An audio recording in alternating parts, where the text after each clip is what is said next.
All right. Good morning, everyone. Please feel free to introduce yourself in the chat box, share what grades and where you teach. We are so excited to have you all join us on this beautiful Saturday.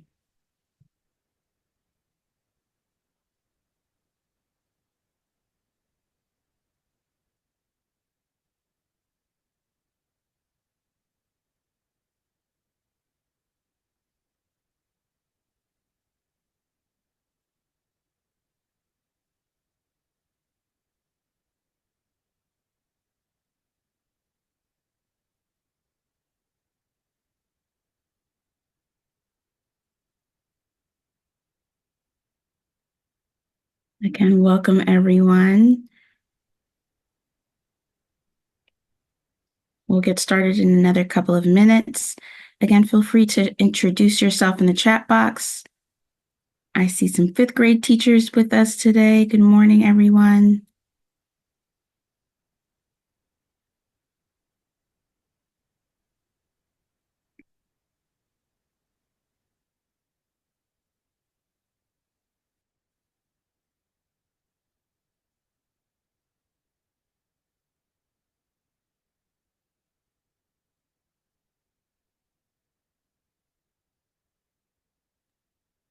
Awesome. We have some science teachers here with us. Great.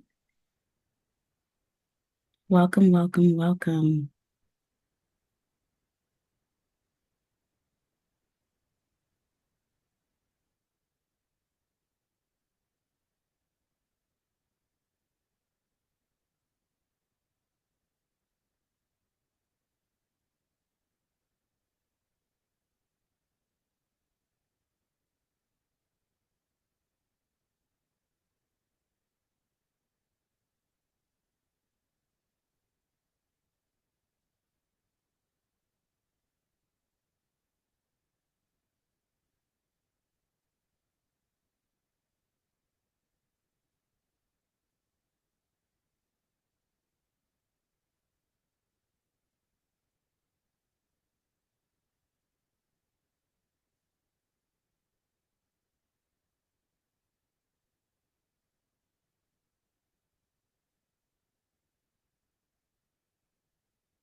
Good morning, everyone just joining us. We'll get started in about 5 more minutes.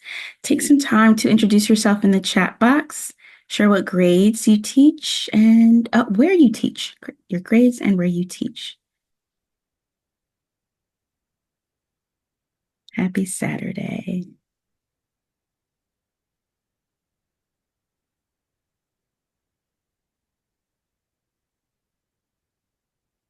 Right. Thank you to those of you who shared what grades you teach. I do want to mention that we will be using your grades to help us split you into different groups later on in the session. So please, please, please share what grades you teach as well as where you teach. So I see K through fourth, fifth grade. See a nice mix here. Third grade. All right. Harambe Charter School. Welcome. Morning. We also have some Spanish teachers on the call. This is great.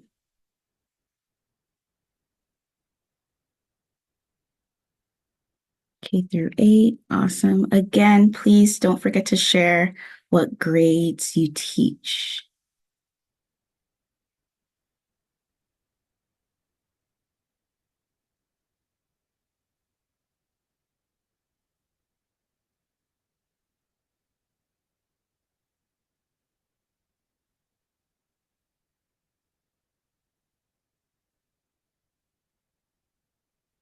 All right, we have more people coming in. This is exciting. We have an awesome group. And again, those of you who just joined us, welcome, welcome, welcome. Please introduce yourself in the chat box, share what grades and where you teach.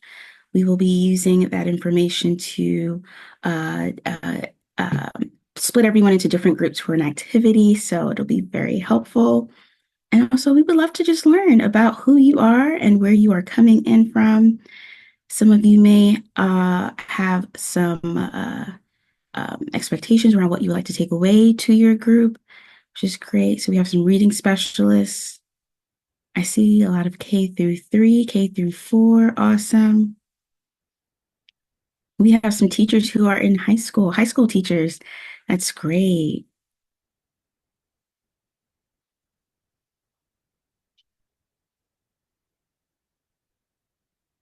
All right, and again, we'll get started in about less than 3 minutes. Please take the time to introduce yourself in the chat box.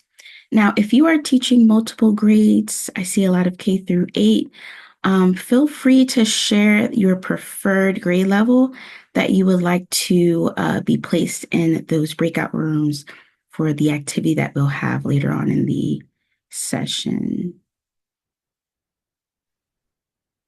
Oh, pre-K, welcome. I remember pre-K. Always fun with the kiddos.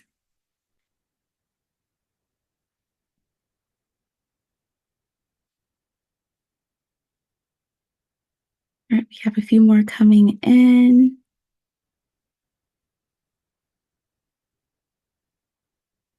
This is an awesome group. We are excited. So exciting. And I'll just drop that reminder in the chat box again. Welcome. Good morning. Please introduce yourself in the chat box. Share what grades and where you teach. Good morning, Rosina. Don't forget to share your grade level that you are teaching or your preferred grade level to be in as we engage in our breakout room session later on in the Institute.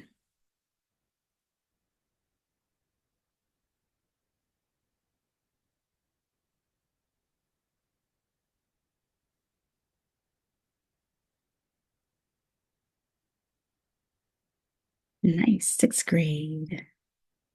We have a great mix here.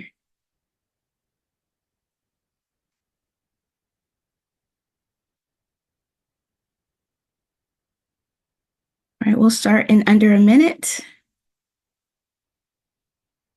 Again, those of you who are just joining us, please go ahead, introduce yourself in the chat box, share your grades and where you teach.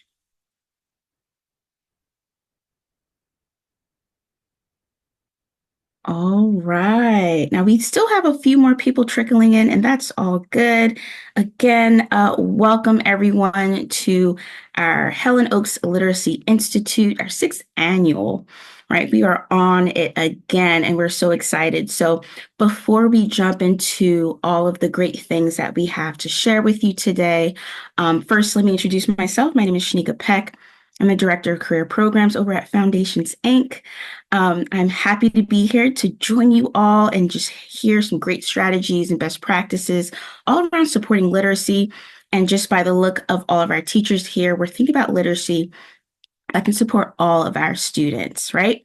So let's go ahead and just review a few logistics as a part of our Helen Oaks Institute. Just let you know that we are going to use your grades that you teach. So all of that information that you're sharing in the chat box, we're using that for our breakout rooms that will occur later on in the session. We highly encourage you to use that chat box to engage with one another. This is a great opportunity to hear from other teachers all around the city of Philadelphia. Now, this institute is being recorded and it will be available on our YouTube, so be on the lookout for that, as well as all of the resources that will be shared this session will be shared with you all in a follow-up email. Now, if you are looking to receive Act 48 credits and participate in a drawing at the end of this session, please sit tight. There is a feedback form that we would love for you to fill out in order for you to receive those Act 48 credits and, of course, be entered into that drawing. Now, those certificates will be emailed to you within a week of this webinar. So without further ado, I'll go ahead and get started. First, we will have a special person introduce the entire session for us. Welcome, Rhonda Lauer. She is our president and chief executive officer since 1997, guiding Foundation's rapid growth for a regional program provider to an organization that has earned national recognition for its success in transforming the world of teaching and learning by strengthening the skills of educators.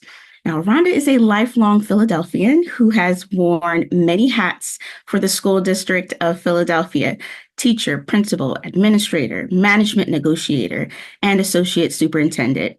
Rhonda also served as superintendent of schools in Delaware County, Pennsylvania, and currently sits on several boards of directors, including the Urban Affairs Coalition and Say Yes to Education. She earned her bachelor's and master's degree from Temple University and holds a Pennsylvania Principal Certification and Superintendent's Letter of Eligibility from the University of Pennsylvania.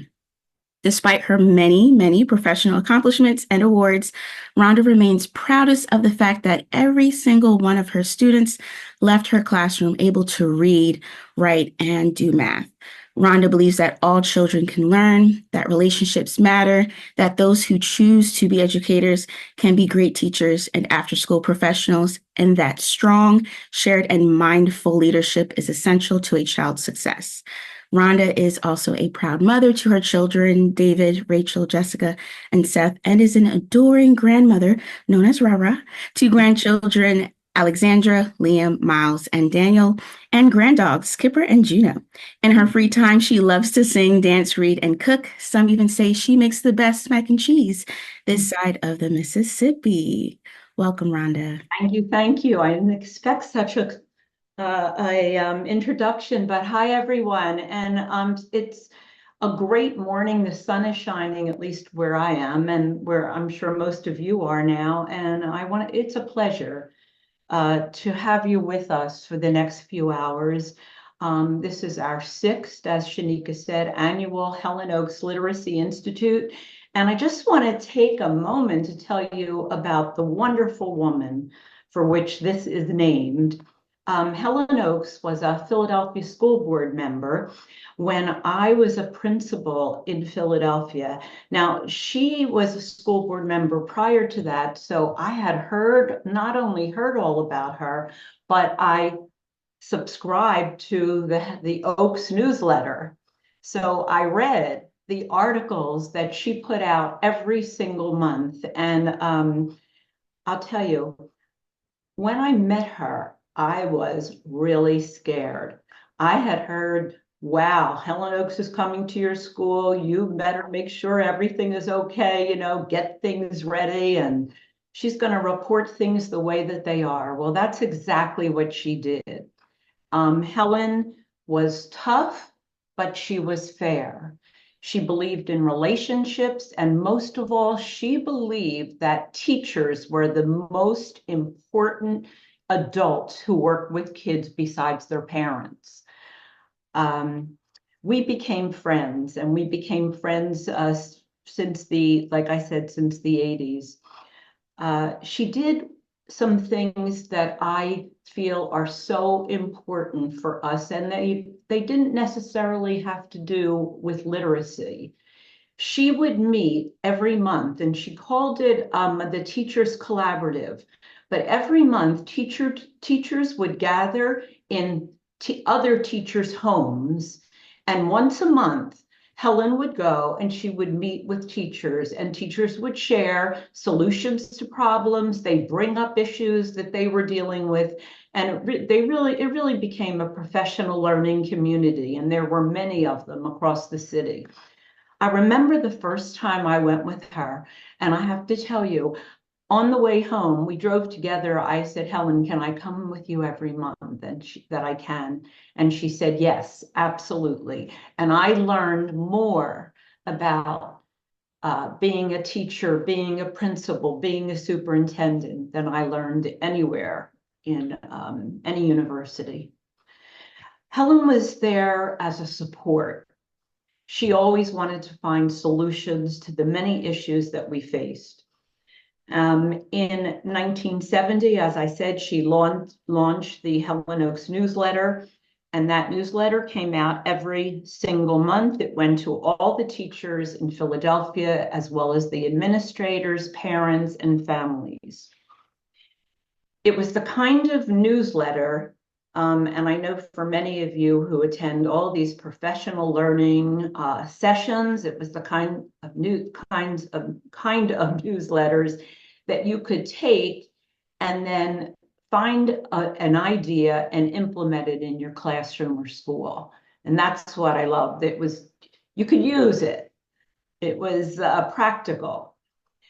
Helen passed away in May of 2019. To honor her legacy, her sons got together with us and we founded the Helen Oaks Literacy Institute to provide a space for school district and charter teachers all over Philadelphia to continue the conversation around literacy and education. Helen's sons are here with us today, and I'd like to thank Dennis and his wife Deborah, as well as Jeffrey and his wife Nicole for sponsoring the Institute. We do have a big reveal today. For the first time in history, digital versions of all Helen Oaks newsletters, and it's called the Oaks Newsletter, are now available at the Foundation's website.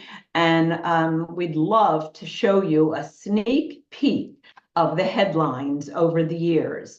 As you will see, what is remarkable to me is that how many of the conversations are still relevant today.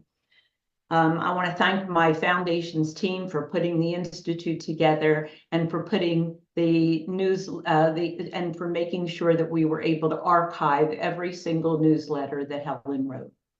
So without further ado, let's take a look.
All right. And if you're interested in the newsletter, a link was shared in the chat box. So definitely check it out there. Thank you so much, Rhonda. And now, without further ado, I would love to introduce Mary Jo Frasso, who is a dedicated educator with 35 years of experience, all in service to students within the Philadelphia School District. Throughout her career, she has taken on various roles, including classroom teacher, literacy specialist, academics coach, and literacy lead, always focused on fostering student success. In addition to her work in K through 12 education, Mary Jo shares her expertise as an adjunct professor and student teacher supervisor at Holy Family University, helping to shape the next generation of educators. And so let's tune into Mary Jo as she shares a bit about scaffolding instruction, which is extremely important. So I'm going to go ahead and hand it over to you, Mary Jo. Good morning, everyone. I am so super excited to be here to share with you some of the things that I've learned about scaffolding over the years. We'll start off with our agenda. Basically, we're going to think about what you already know about scaffolding by doing a little anticipation guide. Talk about the difference between scaffolding and differentiation, the benefits, some examples. And what did we learn about scaffolding? So let's get started with our anticipation guide. So we're going to do this like a waterfall. So what I'm going to do is I will read the sentence and you will give an A for agree and a D for disagree. So we'll count down 3, 2, 1. And so put your hand on A, put your finger on A, put your finger on D. And let's go. Scaffolding is another name for differentiation. 3, 2, 1, go.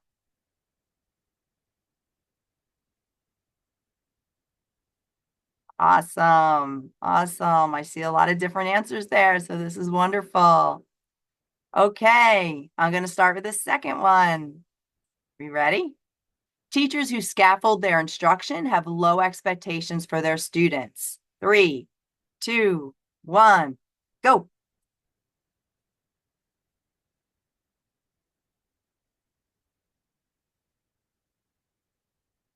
All right, third one. Pre-writing a portion of a graphic organizer for a student is an example of scaffolding an assignment.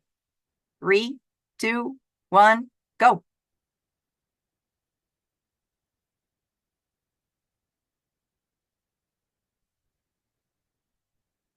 Next, a teacher should use student levels in order to plan a scaffold. Are we ready? 3, 2, 1, go.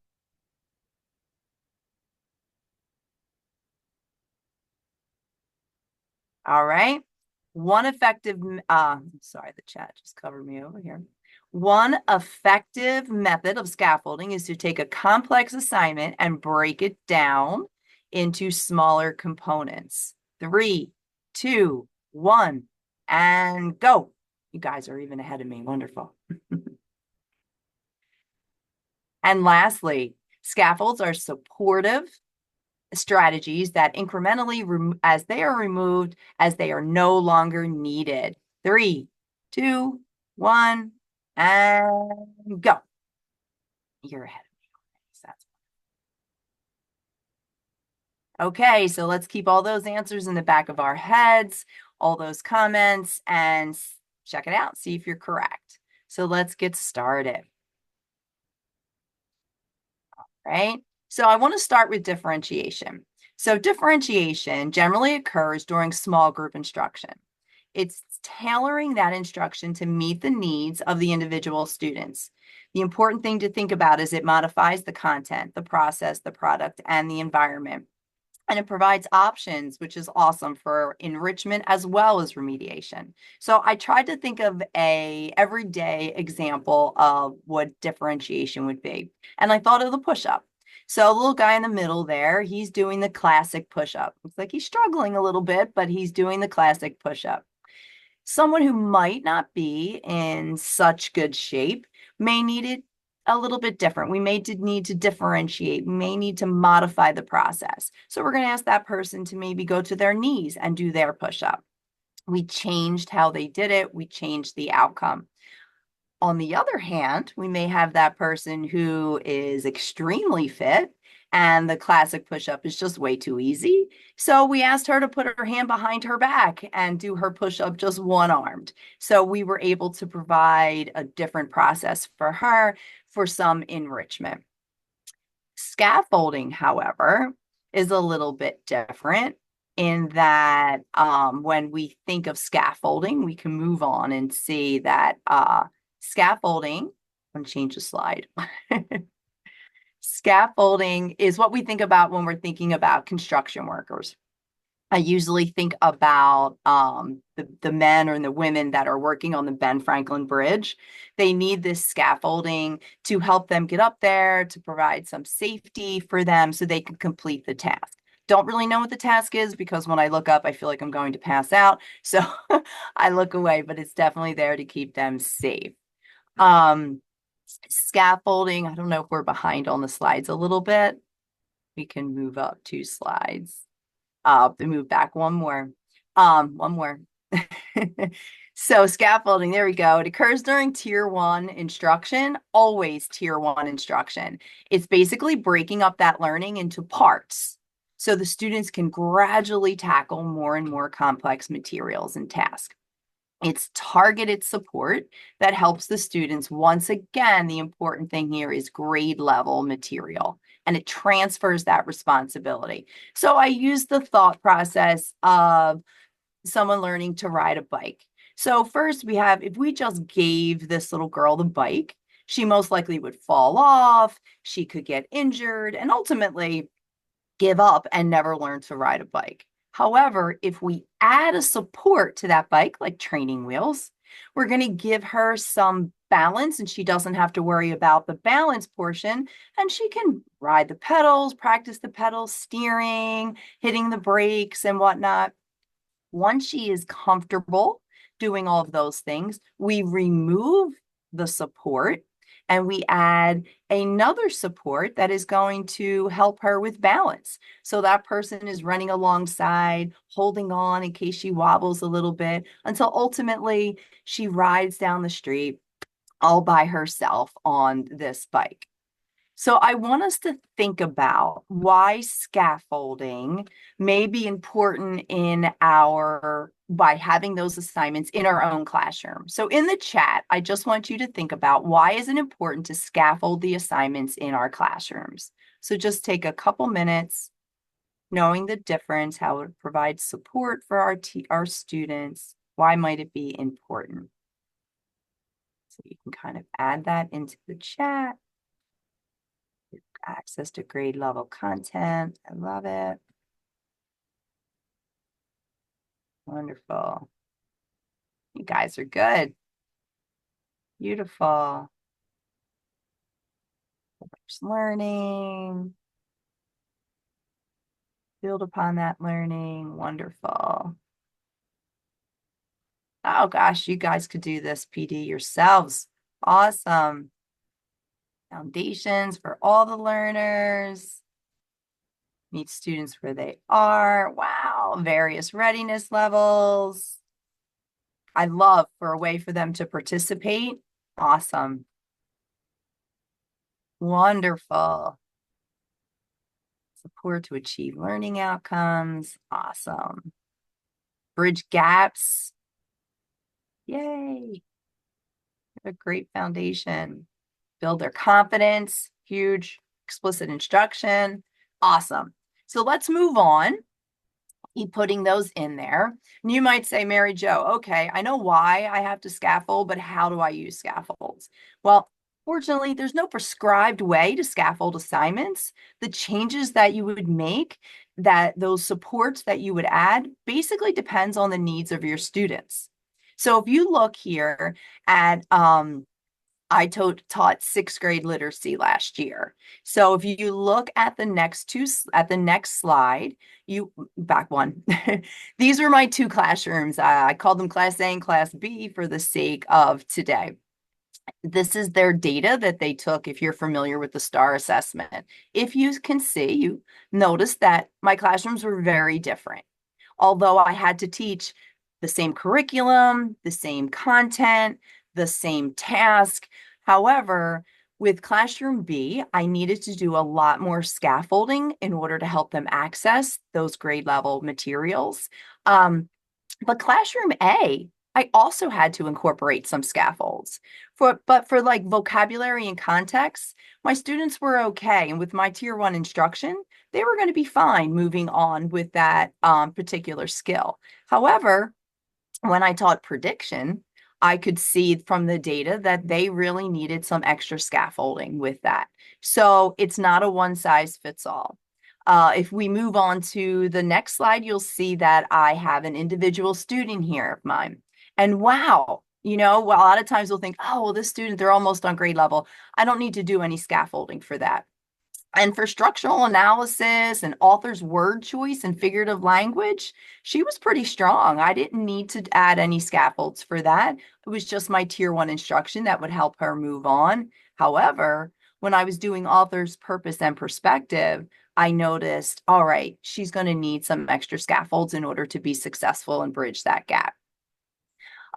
So we can move on here to see that what I want you to do now is you don't have to put this in the chat. I just want this to stay in your brain. I want you to think of a previously taught lesson that in which your students or an individual student struggled with accessing that grade level content.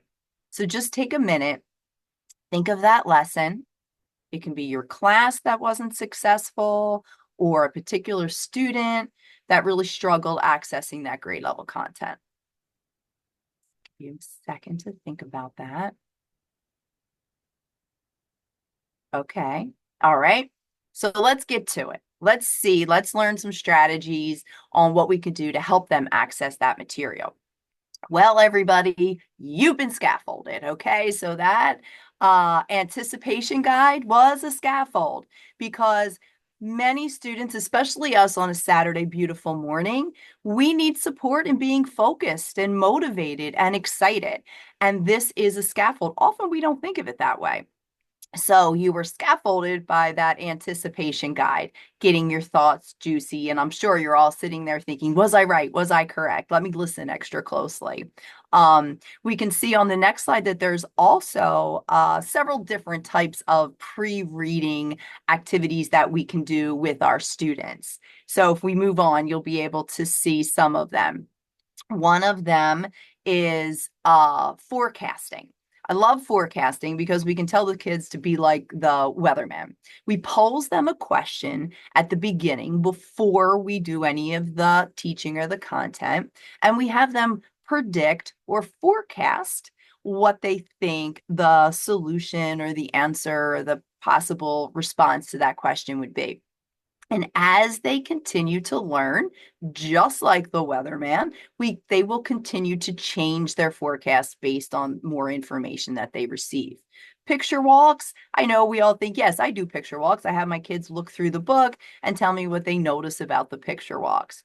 But it's really important for the teacher to think ahead of time and be very intentional about what they want the students to be looking for, what they're noticing, what they're wondering. The picture walks could also be posters around the classrooms. If you're doing a lesson or a unit on pollution, you might have different pictures of the mountain of trash or plastic in the oceans, okay? Real life objects. I taught a lesson, and in there, in the story, they were talking about artichokes. My students had no idea what an artichoke was, so I brought in an artichoke to show them in taste so that they could understand and see. Alphabet brainstorming, really fun. I'm going to start talking fast. I don't want to run out of time. Alphabet brainstorming, we list the A, B to C's, and they start to write everything they know about the topic using the alphabet. A doesn't have to be in the beginning. As long as it's in there, they can use it. And power previewing, you would use with nonfiction text usually, where they're looking at the bold letters and the graphics and whatnot. Okay, so let's see. Our next slide would be student discourse. This is extremely important to give our kids a chance to have discussions with one another, to share their thoughts, their ideas, to deepen their understanding of the subject matter, critical thinking, communication skills. But what we also don't think about is how much it can deepen the relationships with the teacher and the students in their classroom. And it's an excellent tool for assessing the students because we can eavesdrop on what it is that they're talking about. A couple that I shared with you up here is fishbowl. Kids love this. You pick a small group of students. They are technically in the fishbowl, and they are answering a prompt. They're having discussion. They're figuring something out. They're talking about their noticings, their wonders, and the students around the side are observing, taking notes so they can maybe provide feedback about their discussion techniques and what they're doing. Think, pair, share. Many of you may use this technique. The students get a chance to think about their prompt. They pair up with someone and they share. This is amazing because it gives the students that confidence. I already ran it by my partner and they kind of liked the answer. I felt secure with it. So now I'm going to raise my hand and participate. Back to back, face to face is pretty much what it is. The students stand back to back, ask the question, flip around and tell their partner. Okay, so we can move on to the next scaffold slide. And this brings us to the think alouds. And for here, I'm talking about the teacher think alouds, where we are actually allowing the student to eavesdrop on our thinking. It's an excellent tool. So the students have a model. So if you're doing a reading lesson, you might be reading a story and you're making predictions. Oh, based on this evidence, I'm thinking that this may happen. Or the character said Nyasha had a yam and she gave it to the boy and she didn't have lunch for herself. So I'm inferring that Nyasha is very compassionate and caring. With math, you can solve the problem. I know there were some science teachers in here, so maybe you can use the evidence and think aloud for the students how you may make that hypothesis. Um, this would move us on to the next scaffold, which would be that gradual release. So the first one, the I do, is what we just talked about. It's that teacher think aloud. Teachers doing all of the heavy lifting. Then we do the we do. This is when we're kind of like sharing the pen. The teacher still has some of that lifting, heavy lifting, but the students are sharing it with them, whole group. This is the part that a lot of times we skip. A lot of times we'll skip on to the, okay, you do the independent. What's really nice is to add this extra layer where you do it together. This is when we're incorporating that student discourse. The students are working together to figure out the problem or the task. And again, this is wonderful for you as an educator because you can walk around and listen in and see, all right, are they on the right target? If you notice that they're not, we go back to we do or I do to kind of reteach and get them there. The do it alone comes when you feel that the majority of your students are on task and not on task, but on task and on target. Okay. So next we'll move on to talk about, let's see, sentence stems. This is usually what comes to mind when you think about scaffolding. Oh, I'm going to give the students sentence stems. And sentence stems are very beneficial. They're beneficial for all students, although all may not need them. The whole purpose of a sentence stem is to have the students, the goal is for them to assume the language into their own linguistic repertoire. Pulled that out for you guys today.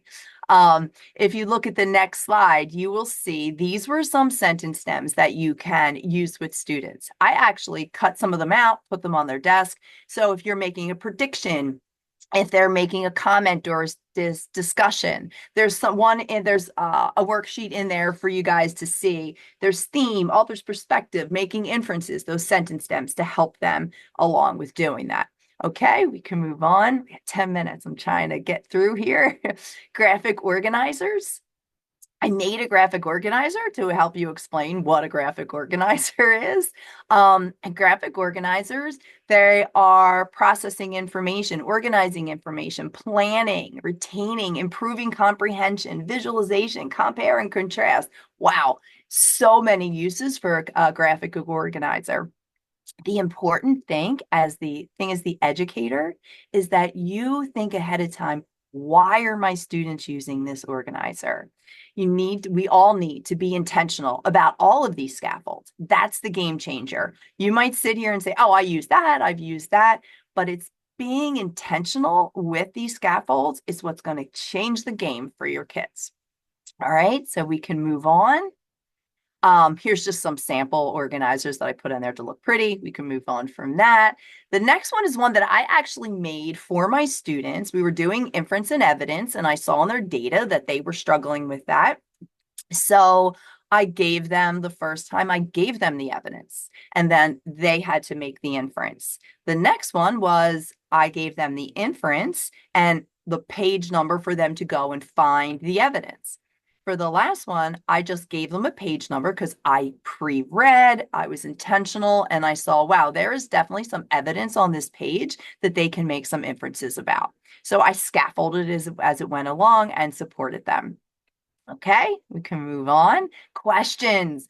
Questions should definitely guide the students to answers and make their decisions. We want to plan our questions that increase in cognitive challenge. We want them to be directly related to what that objective or task is going to be. We all have amazing questions that we want to ask, but we have to be really, really intentional about how we're asking them based on the task that we're asking the kids to complete. Okay, so we'll move on. Rubrics and checklists. These are awesome. Sometimes students struggle to remember the steps that they have to follow in a big project or assignment. So I want to show you right away next some of the ones that I used in the classroom. So we were doing a video note taker. So instead of just giving it to them, I explained to them exactly what I wanted them to do. All the way down to the emotion. I wanted them to explain the reason for the emotion. The next slide will show they had to write a letter to a friend about a refugee crisis. I was very clear. The students could see, okay, I want 5 words from the content wall on in your letter. Also, we were practicing context clues. So I wanted them to incorporate a definition context clue. They had to have a personal reaction. This was awesome because after they wrote, they could go back and grade themselves. They could do this with partners. So it really helped guide them through, and they could see, and I could see what areas that they struggled and needed a scaffold with. Okay, moving on. Anchor charts. We all use anchor charts, but the big thing that I want to talk about anchor charts, and many of you may know this, we do them with the children. And I like to think of it as I did the anchor chart, is I do the anchor chart. In order for an anchor chart to be a scaffold, we want the students to continually refer to the chart. That's their scaffold. They're returning to the chart, to support their learning. Once it's internalized, we retire the chart. Moving on. Vocabulary. Some vocabulary, if it is just specific to that particular text, we tell them what it is. But otherwise, we want to really teach it intentionally with visuals, personal connections. So on the next slide, you can see a vocabulary word. I was teaching them stellar. I had the definition, some parts of speech. I connected it to real life. Would you want to go to a doctor? Why would you want to go to a doctor that's stellar? I put the athlete up there. What makes an athlete stellar? Told them to ask me why I have stellar sense of smell. You can ask me that in our breakout rooms. And then maybe connecting it back to them, what they've previously done, which is stellar. Okay, moving on. Okay, I want you now to revisit that previously taught lesson in which your students struggled with accessing that grade level content, and thinking to yourself, is there a particular scaffold that I just blew by that could have helped them experience that success? We're going to talk about that in our breakout rooms. So just taking a second to think about that. And then moving on to I believe, our anticipation guide. So instead of us going through the A's, the D's, we're going to take a second and see how you did on your anticipation guide. And if anybody wants to put in the chat, maybe how many that you had correct or how many that you learned today, clarified some of your misconceptions. Please feel free to do that. There are 1, 2, 3, 4, 5, 6, 7. There are 8 of them. If you got all 8, please be proud. Put that in there. If it was 4, that's fine, because that means that hopefully you can increase those by the end of our session here. 6, good job. What else? Don't be shy.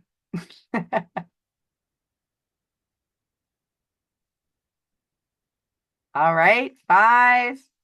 Come on, waterfall it. Yes, I can see. Awesome. All right. Okay. I see 5s. I see 6s. Any 8s? Because if you're an 8, I'm going to be a thought partner with you, how we can do better, what I can increase for my scaffolding. Awesome. Lisa, 7. Good. I even taught you something. Awesome. Okay.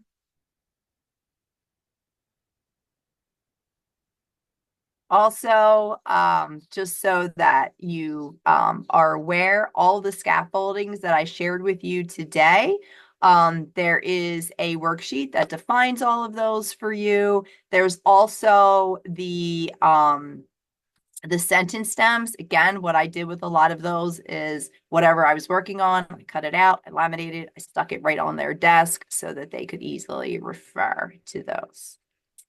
So thank you so much, everyone, for listening, and hopefully you learned something new about scaffolding today. Awesome. Thank you so much, Mary Jo. And as we get a couple more questions in the chat box, I definitely want to remind everyone that there is a Google Drive link that was dropped in the chat if you'd like to have access to those rapid fire strategies Mary Jo was able to share with us. You can go ahead and view it there. And again, all the resources that we are sharing today will also be found in that Google Drive link. So definitely grab it. We'll drop it again shortly. There are a couple of questions coming in, and then we'll answer these questions before we move on to the next portion. First question, someone asked about the video viewing guide. Where did it originate from? Mary Jo, are you able to share? Sure. The video viewing guide kind of came from me. It was something that I made for the students. I made it myself, but I can put it in there. Maybe I can try and put a Google Doc in there of the video. I'm not sure if I can do that after, but it was just something that I wanted the students, instead of just watching the video, to actually interact. Absolutely. And that's a great way for them to remember information, right? It's like that hands-on learning experience. Yes. All right. Another question. Great. So, someone asked how to integrate diverse children's literature in a Spanish for Heritage Speakers class. The idea is to promote Spanish language development. Some students speak Spanish, others do not. Some can read in Spanish fluently, most can't. I am using stations with different activities. One advanced student is reading a novel. What else can I do to serve the needs of all my students? So, for me, that might be somewhat of a little bit of a difficult question to answer, because I do not have a lot of background with students who speak RL students. But it would be along the same lines, where perhaps using those sentence stems with them, giving those opportunities, that language that they can use to help become part of their linguistic repertoire. I think a lot of times with students, there may be some options there for more differentiation, giving them some chances of maybe using different text with them. But in terms of the using the grade level text, what comes to mind would be your sentence stems and some of your organizers. Sorry if that's not specific enough. And I'm sure this can be a part of a follow-up conversation. Yes, I would. Yes. Right. So I highly encourage everyone, if you have some burning questions that weren't, that you'd like a little bit more details around, feel free to send us an email. Okay, we're going to move on to the next question. When students just aren't getting it, how do I know what type of scaffolding tool I should use? So, I would need to be you need to be a little bit more specific, like by it, what specific skill are they working on? I don't know if you can add that. Because in terms of, if we were just talking in general, the scaffolds we'd have to increase, like that little girl with the bike, maybe a little bit longer with those training wheels. The support from the teacher may have to increase, having maybe some peer help with each other, putting them next to someone who can be a thought partner with them.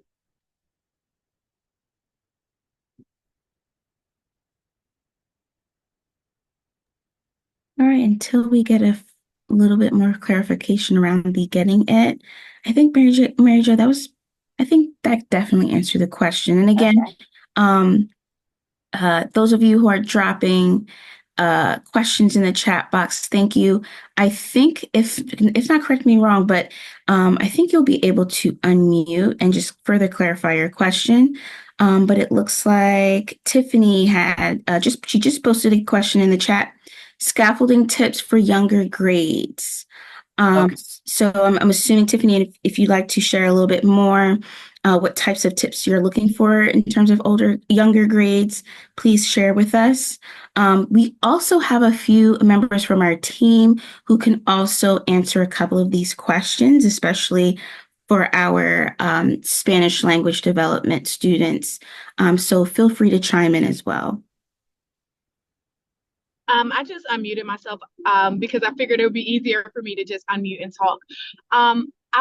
It seems like a lot of the strategies are used for upper grades and our readers, kids that are actually reading. And I was just wondering, are there any scaffolding tips for younger students who are still learning the very basics like letter sounds and, different things like that in kindergarten and first grade? So, one of the things with the kindergarten, the first grade, a couple different things. Anchor charts are really an excellent tool for that with pictures. An anchor chart with a picture, perhaps a word that you want them to incorporate that tier 1 vocabulary. With students with letter sounds, it can be pictures. We're showing them the pictures because, we learn to speak through our phonemic awareness. So we can use different pictures for that. Sentence stems with writing. The students, if they can read their writing, they don't have to necessarily use the letters. They can use squiggles and whatnot, as long as they can then try to read that writing. But for the younger students, also differentiation, that's when some differentiation activities may come in addition to your scaffolding. That help?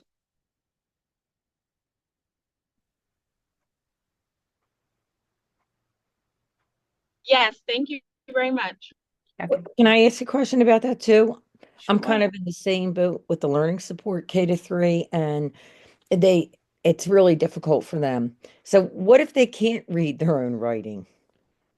So this would bring us into a writing. So then we would do illustrations. So they can still answer the tier 1 question, what can you infer about the character, or tell me about the character traits. They can draw and give you an illustration of that and then tell you about that. Okay, thank you. Mm-hmm.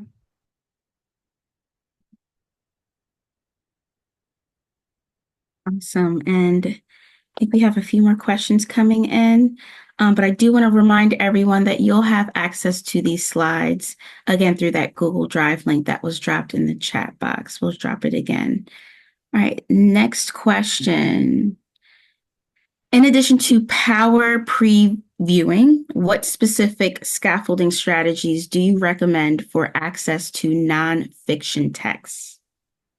So access to the nonfiction text, a lot of that would also be the content, building that background knowledge.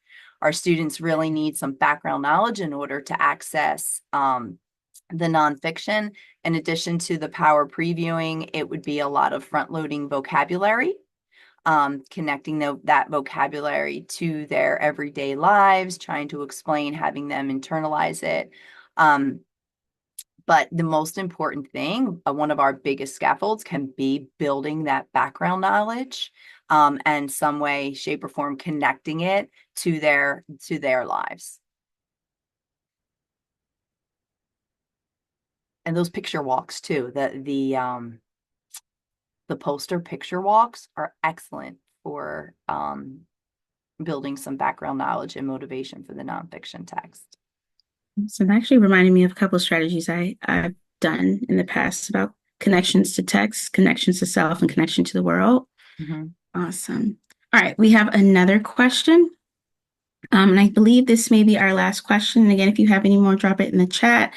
Or feel free to share by unmuting.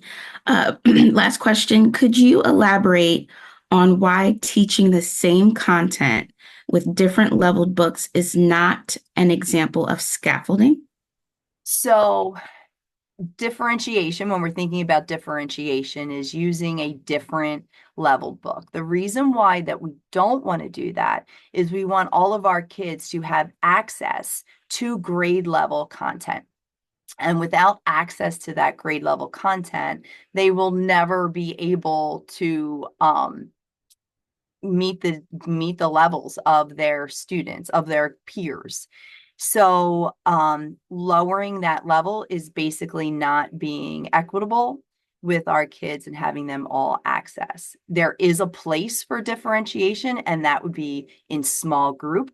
But when we're talking about scaffolding, we're talking about whole group instruction. Clarify? All It's right. lowering the expectations, basically, for a whole group. Okay, so thanks again, Mary Jo. And again, if you have further questions, there are multiple opportunities that you'll have throughout this institute today to get those questions answered. But what we'll do is we will move on to our next presenter, Lisa Hannum, who is a dedicated educator and leader with over 15 years of experience in the School District of Philadelphia, holding a master's in educational leadership from Holy Family University and a master's in education with reading specialist certification. Lisa has excelled in roles ranging from a teacher, literacy lead, and school-based teacher leader. She is currently a school-based academic coach for English language arts at Gloria Casarez Elementary.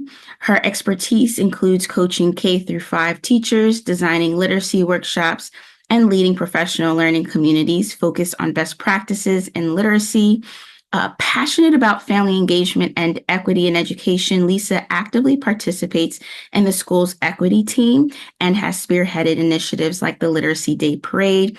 Her commitment to student success is evident through her innovative approaches to instructional coaching and her dedication to fostering a supportive learning environment.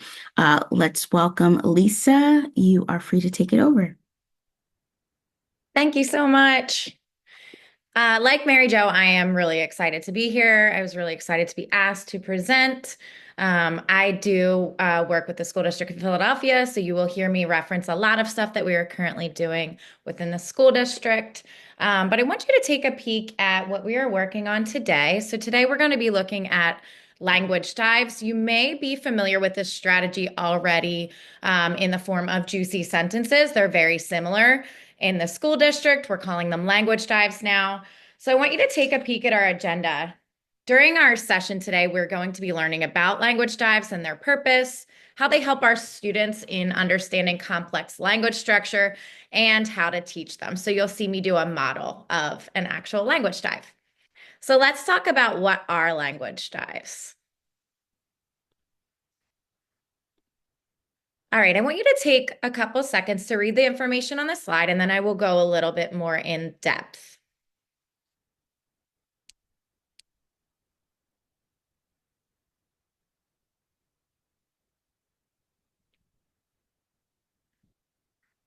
Drop a word or phrase that stands out to you in the chat.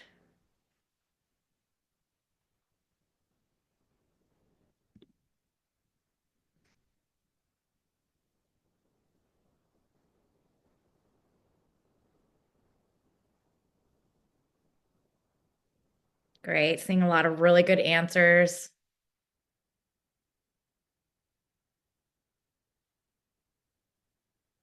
Excellent job, guys. Lots of slow down, complex conversation. And notice that a lot of what you're going to see me talking about today does connect exactly with some of the things that Mary Jo was talking about as far as student discourse. So language dive conversations are integral to language and literacy development and the cultivation of critical thinking skills through a structured process of deconstructing, reconstructing, and practicing. Students engage with fundamental components of a sentence. They actively manipulate and discuss them and relate them to their own experience. All right, so let's talk about why they're important. I want you to take a minute to read on the screen why language dives are important. And then what I'm going to ask you to do is drop in the chat the number of one of these that speaks to you and is relevant to your context and the work that you're doing.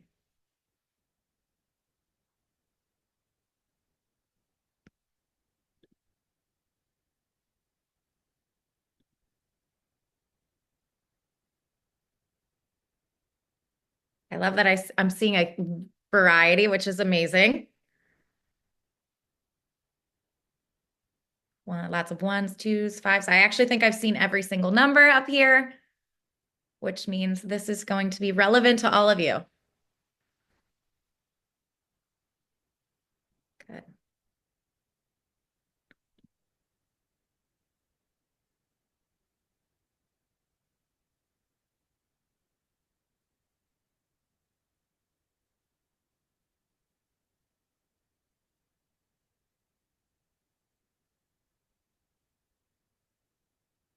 All right, so we saw I did see a lot of ones and twos, so deepen students' understanding of complex language structures and help students' linguistic and cognitive skills. Remember, I did bring up that this will connect to Mary Jo's session in which students are engaging in conversation, and we are going to be working on increasing their discourse to help them understand complex sentences. And I'm also seeing a lot of sixes, which again, Mary Jo addressed in talking about helping our learners access grade level content. And this is going to be another strategy for how you could scaffold. All right, so let's move on and talk about how our language dives structured. On this image, you can see exactly how they're structured. So you start with the process of deconstructing a complex sentence. Then you move into how do you reconstruct? So you put back together, and then we practice. So these are the three parts, and we're going to go a little bit more in depth on the next slide.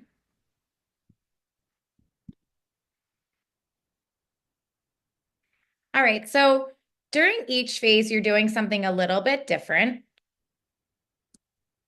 During the deconstruct phase, you're chunking the sentence into essential phrases, and you're going to consider each phrase closely through questioning with your students and analyzing. So you'll be asking several questions about different parts of the sentence, and students will really be coming up with that meaning on their own with the support of your questioning. During your reconstruct phase, you're going to be putting the chunks back together and considering why the sentence works and what would happen if certain parts of the sentence were not there. And then during your practice phase, students would practice using one or more of the language structures as they speak about their own lives and write their own sentences. So that will be something that we do today as I do a model with a third grade example. So let's talk about what makes a good language dive sentence. If you work in the school district of Philadelphia, you know that language dives are already chosen for us, which can be very helpful. But also you notice that there are many complex texts that we are reading. So there may be sentences that you're realizing your students just aren't quite getting and structures that they need more practice with. So I want you to take a look here. Sentences are relevant to present and future content and skills. For example, guiding questions of modules or units, the main idea of text, speaking and writing tasks, or Common Core standards. In the example I will show you today, you will see the guiding questions from our module that determine the reason behind selecting the sentence. So a lot of times you're thinking about the overall text and what are they supposed to be getting out of it. If you're doing some backwards planning or unit planning, you're going to be determining these are our guiding questions throughout this unit. And how is this work with this sentence going to help my students grasp the understanding of those guiding questions? The next criteria could be that they contain specific language functions or purposes for using language. Today, you will see in my example, there's an expression of feelings, and there's also a contrast in the example I share. The third criteria would be sentences contain complex language structures. In the example I will share shortly, you will see a subordinate clause, a metaphor, and a contrastive conjunction. All things for third graders that might be a little bit challenging to their understanding of a text, especially if they have never come across it before. And then they may contain academic vocabulary or figurative language. So the example I will show today, there will be figurative language, but a lot of times language dive sentences that you're choosing could contain some academic vocabulary that students are going to need some work around. So let's actually go through how do we teach language dives. For the majority of the session, I'm going to focus on how we teach it. For this portion, I'm going to model as if you were my students, but you'll see me pop in and out of modeling just to kind of give some background information or clarifying this is how I might do it with my students.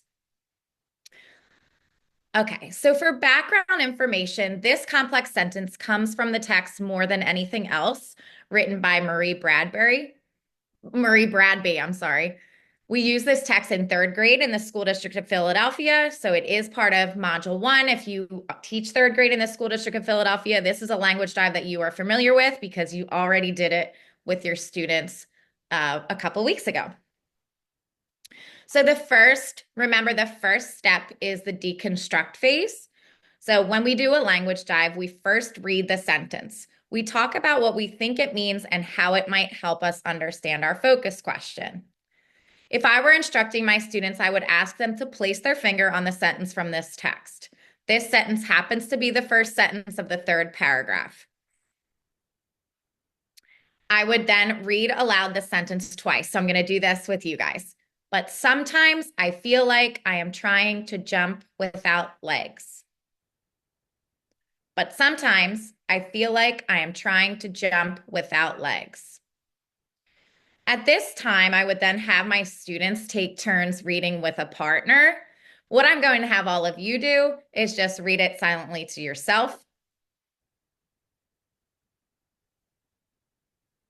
What we would be working on here would be working on students with fluency, maybe some decoding if the kids are struggling a little bit with recognizing words and within the sentence.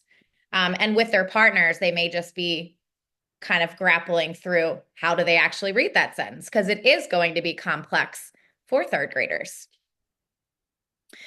After students practice reading the sentence with a partner, I would ask them the following questions. So the questions would be, what is the meaning of this sentence? And how does this sentence add to your understanding of the guiding questions? Notice that I do have the guiding questions listed on the slide. And their guiding questions for this module were, why are education, books, and reading important? And how can I overcome learning challenges? So let's take a moment to answer those questions. I want you to either come off mute or you can put your answer in the chat. What is the meaning of this sentence?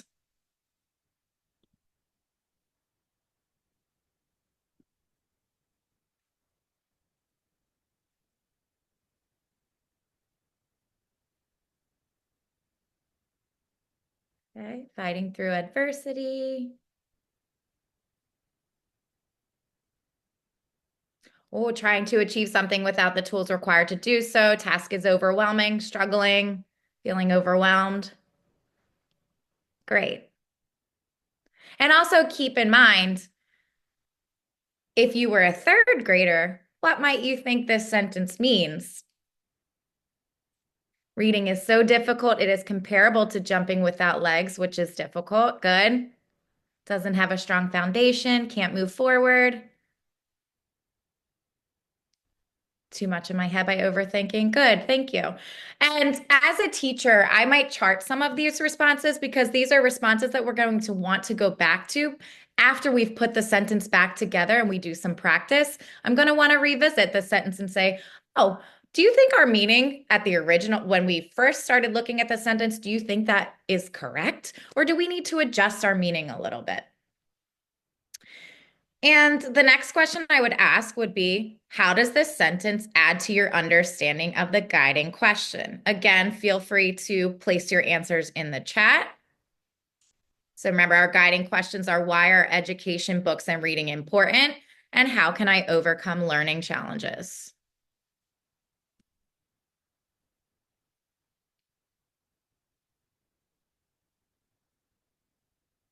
You know, I love your response of trying to have your students jump without legs. That is something that we are going to kind of practice a little bit today.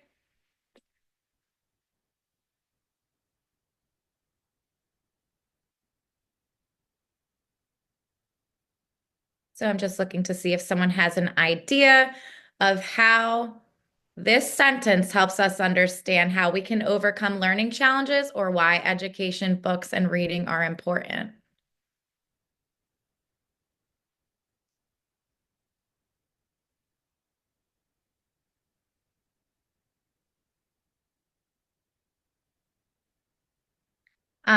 And keep in mind that, especially within the school district of Philadelphia, but with whatever context you're working in, your students a lot of times are doing work within a unit.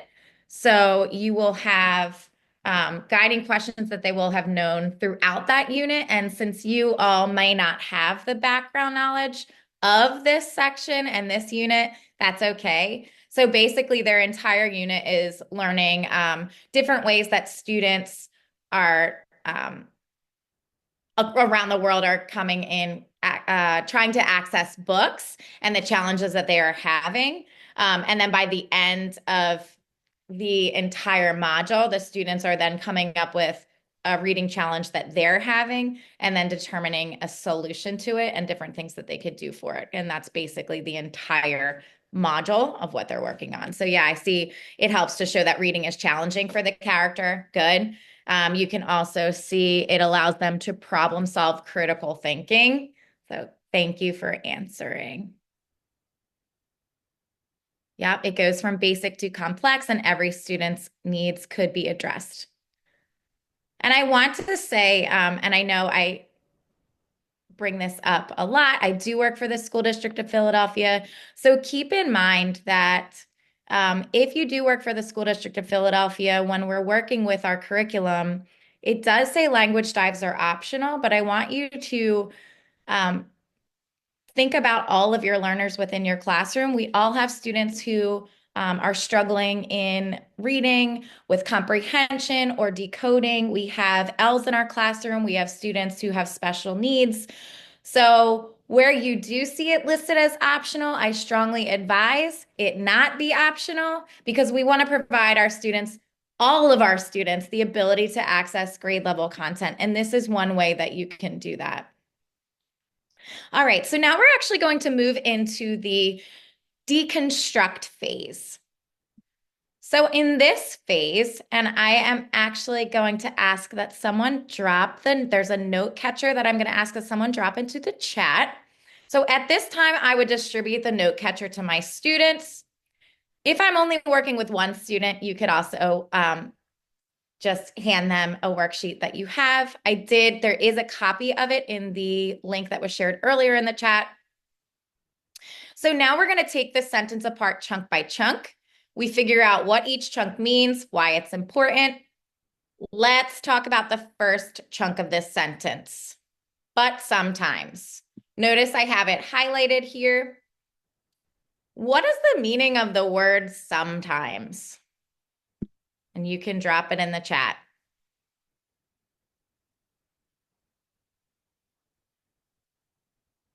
Not always. Good. Not at all times, not all the time, not never, occasionally. Good. Thank you for sharing. If applicable, I might ask my students, what is the translation of sometimes in our home language? At my school, we have a high population of multilingual learners. So this would be something I would reference if I was teaching the lesson in which my students might respond a veces. And I would have them practice saying both the translation and the English word. in the classroom, I would use a total participation technique to call on students. It could also be something that you would do using equity sticks, which is a total participation technique. For the purpose of this session, I'm often going to ask you to drop words in the chat. So now I'm going to ask you, and I would ask my students, there are 2 words in sometimes. What are they? Drop them in the chat.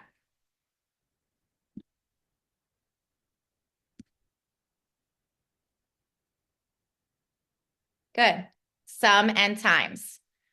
And I will say that I was in a classroom and saw this taught live with one of our 3rd grade classrooms, and it really helped expand the knowledge that our students had around the different structures of sentences in a classroom. So highlighting language can help us notice important structures and patterns. In the classroom, I would ask students to underline the part of the word some and circle times on their note catcher as I model that on the board. So I would also have it up on the board, and I would underline some and circle times because I want to call notice to there are 2 parts of that word. Now we're going to move on to the next chunk of the sentence. So you did really well figuring out what the first chunk means and why it's important. So let's talk about the second chunk. So again, I have this part highlighted. I feel like. Who is this sentence about? Who does I refer to? Who's the narrator in this sentence? For the purpose of this text in this session, since many of you may not have read it before, I'm going to tell you that I is referring to Booker T. Washington, who is the narrator. Next, I would say something like feel like are words that are often used together. We use feel like to compare how we feel to something else. I would model comparing a feeling by sketching a picture of a shining sun and saying, I feel happy. So I feel like the shining sun. I also might tell my students sketching can help us figure out the meaning of sentences and chunks. I'm thinking about our L students at my school. Sketching and drawing and pictures are very helpful with helping them deepen their understanding of vocabulary and language.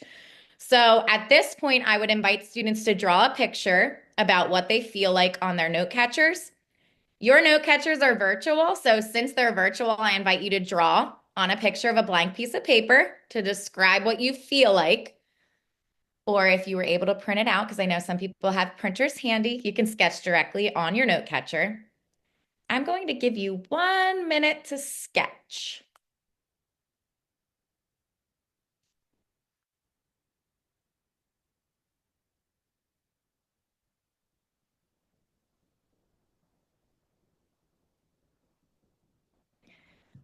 Something I would remind my students of is I said sketching, not a drawing an artistic representation of something. It is a simple drawing. We're not including coloring into it. So we're doing something really quickly that's going to add to our understanding of the language.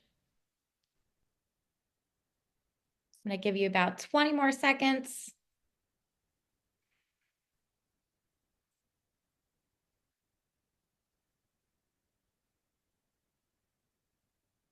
Is there anyone who would like to come off mute and share their sketch and what they would feel like? Because this would be the point where I would invite my students to share their picture with their partners using the frame, I feel like blank. So if anyone would like to do that, or if you're not feeling very brave and coming off mute, you can put it in the chat as well and just tell us what your picture was.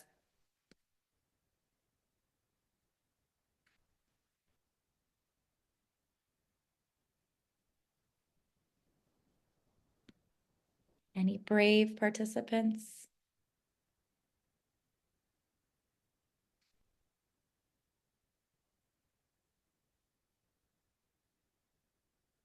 Ah, Marla, thank you for connecting to your context.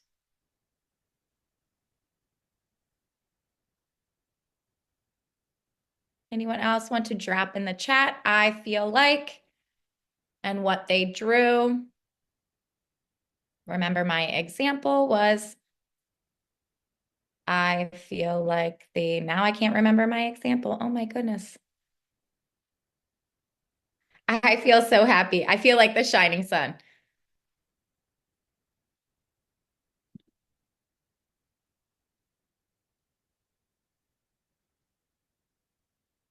I know there are more brave participants besides Marla in here. In my classroom right now, what I would do is I would start pulling out some equity sticks to have my students share out. Again, this is where they would be having some conversations with their classmates. They would be turning and talking or doing a think, pair, share, however you call it within your classroom. And then after they had that conversation with their classmates, I would pull an equity stick to say, okay, who can share for me? And it would be whoever the name was on there. So I'm not going to model that right now because I know it's a Saturday morning and not everyone is feeling very awake or ready. So we're going to move on to the next part of our sentence. So you did well figuring out what the first two chunks meant and why they're important. So let's talk about the third chunk. So here's my third chunk displayed. I am trying to jump. Drop in the chat. Who can tell me, what does Booker feel like he's doing?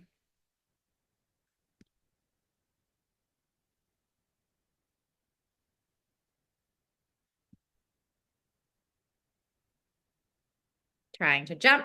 Good. Taking a risk. Failing. Oh, okay. We're seeing some very adult answers. Thank you. Overcoming an obstacle, working hard. Good movement. All right, so Booker does feel like he is trying to jump.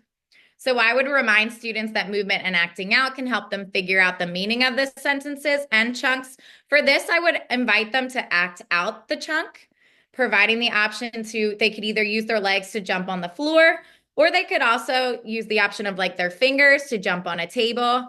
I know some classrooms, some teachers are very hesitant to add in that movement with their legs because it might throw their students off. So if you are feeling less comfortable with that, you could use the fingers to have them act out what jumping looks like. And I remember a participant earlier did say that they had their students trying to jump without their legs on their knees. So that's another option. So I would ask my students, what did that feel like? So who can tell me, what does jumping feel like? Write your response in the chat. Because remember, the only part we're talking about is I am trying to jump. So trying to jump. So what does trying to jump feel like? Jumping takes effort. Good. Moving upward. Good. And was it easy or difficult to jump?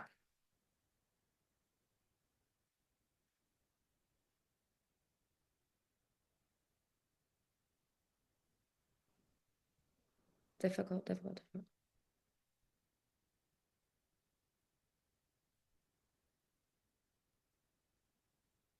Good. All right, so let's move on to the final chunk of our sentence. So you did well figuring out the first three chunks and why they're important. Let's talk about the fourth and final chunk. I would display and read aloud the following. So without legs, there are two words in the word without.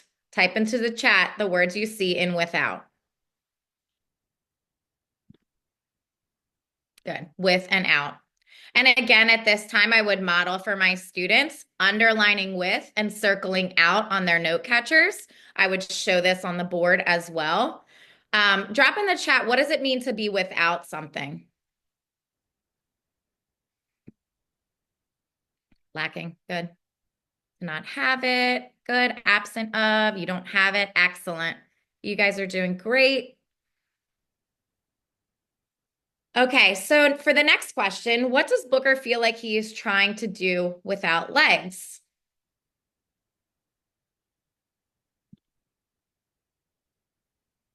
What is he trying to do without legs? Good, he's trying to jump. And I want you to think about, how do you think it would feel to jump without legs? And again, like our participant shared earlier, you may even have your students practice this on their knees, trying to jump. With your fingers, you can I guess try to do it with your knuckles. All right, can someone write in the chat, or everyone actually, if you have a thought, what would it feel like if you were trying to jump without legs? Frustrating, impossible, scary. Absolutely. Defeating. Yeah. No agency or autonomy. Impossible, difficult. Impossible. All right, so let's move on to our reconstruct phase then. So you did well figuring out what all of the chunks mean, why they're important. So we're going to go from the deconstruct phase to the reconstruct. So looking at the final two chunks, I am trying to jump without legs. This phrase is figurative language because the words and phrases are different from the literal meaning. He has legs, but he feels like he doesn't. So let's see how playing with these chunks adds to our understanding of the meaning of the sentence. But sometimes I feel like I am trying to jump without legs. Why would Marie Bradby use this figurative language to explain what it felt like for Booker to learn to read? You can drop that in the chat. In the classroom, I would have students do a think, pair, share. And when sharing out, I would have them share what their classmates said. For the purpose of today's session, you can type it into the chat. During this reconstruct phase, I would ask several other questions. We are not going to have time to go through all of the questions that I would ask students, but I might ask students to think about what are some things they're learning that are difficult and challenging. What questions can we ask that help us understand the sentence? At this point, I might also ask them, now that we deconstructed and we reconstructed the sentence, what do you think is the meaning of this sentence? For this one, I want everyone to write in the chat. How does this change the meaning that you thought of earlier? And because we're adults and we obviously understand figurative language, your meaning might not change. But for students here, it might change because they may not have been aware of figurative language before or really understood what is happening here in how they're describing what it was like learning to read for Booker. So if you can drop in the chat, I mean, your answer's probably, okay, he has no support or skills to become a reader. Good. And it's demonstrating a metaphor, unable to overcome an obstacle. Thank you. So now let's go on to our final portion. This is our practice portion. For students during the practice portion, I would say you did well putting the chunks back together again and talking about how this language dive has added to your understanding of the meaning of the sentence and the guiding questions. So we've played with the sentence, we figured out the meaning and why it's important. Now let's start to use the language in a sentence for our own speaking and writing. Notice you guys have this sentence frame on this slide here, but it's also in your note catcher. If I was with my students, I may say, we're going to use figurative language to say the sentence to our partner in our own way. I will give you time to think before sharing with a partner. Instead, for you guys, what I'm going to ask you to do is all participants think for a moment and then complete the sentence frame. But sometimes I am trying to blank without blank. For my students, I would consider modeling, especially for my L's, but sometimes I feel like I'm trying to swim without arms or chew without teeth.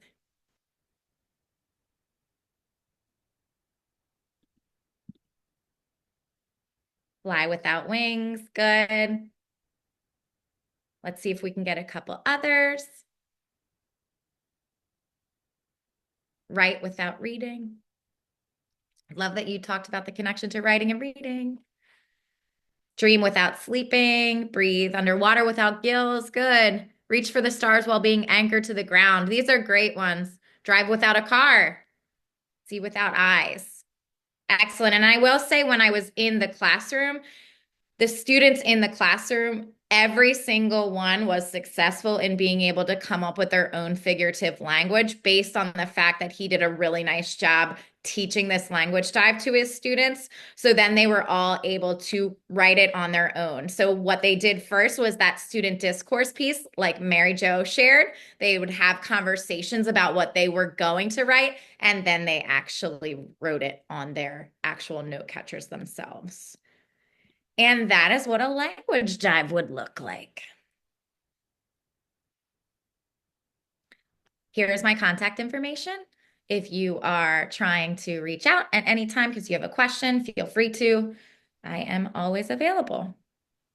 Thank you so much, Lisa, for your great strategies and your walkthrough as well. So as we get more questions into the chat, I do want to take a quick moment as a reminder for those of you who are just recently joining us.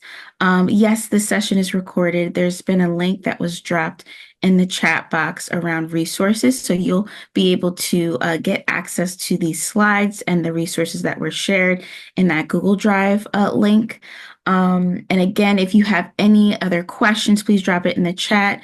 We'll also have a Q&A session towards the end here. Actually, it's coming up right after this. But first, let's get some questions out there for Lisa. So let's take a look at a question that just came in. And Lisa, this question is, it's coming from someone who isn't really a part of the school district of Philadelphia. And so they're asking, how do we identify sentences that make good language dives if they aren't a part of the school district? When in a lesson or unit do you use these language dives? So for anyone who's not part of the school district, and I did go over this briefly, so you would think about what would be relevant to students' understanding of whatever it was that you were working on. So whatever your learning targets are for that student, what are you trying to gain out of that text that you're using? And you're thinking about then what sentence within this text will deepen their understanding of the target. You may think through and find something that has a more complex language structure, something that has some academic vocabulary in there that they need practice with. Figurative language is a huge one that students may need practice with. Anything that is relevant to the content and the skills that they are currently working on within your classroom, or if you're tutoring within that grade level band. Awesome. Thank you, Lisa. And then Grace asked, are you sure this is done in 15 to 20 minutes? Just wondering. Yes. So I appreciate that question. Our teachers have been struggling with timing in general in our classroom. And I know with anything that's new and we're first learning about it, can take more time than we wanted it to. This session for me was 30 minutes, and the part that I modeled would have been about 15, maybe 20. We didn't go through it as deeply as I would have done with students, but yes, ideally 15 to 20 minutes.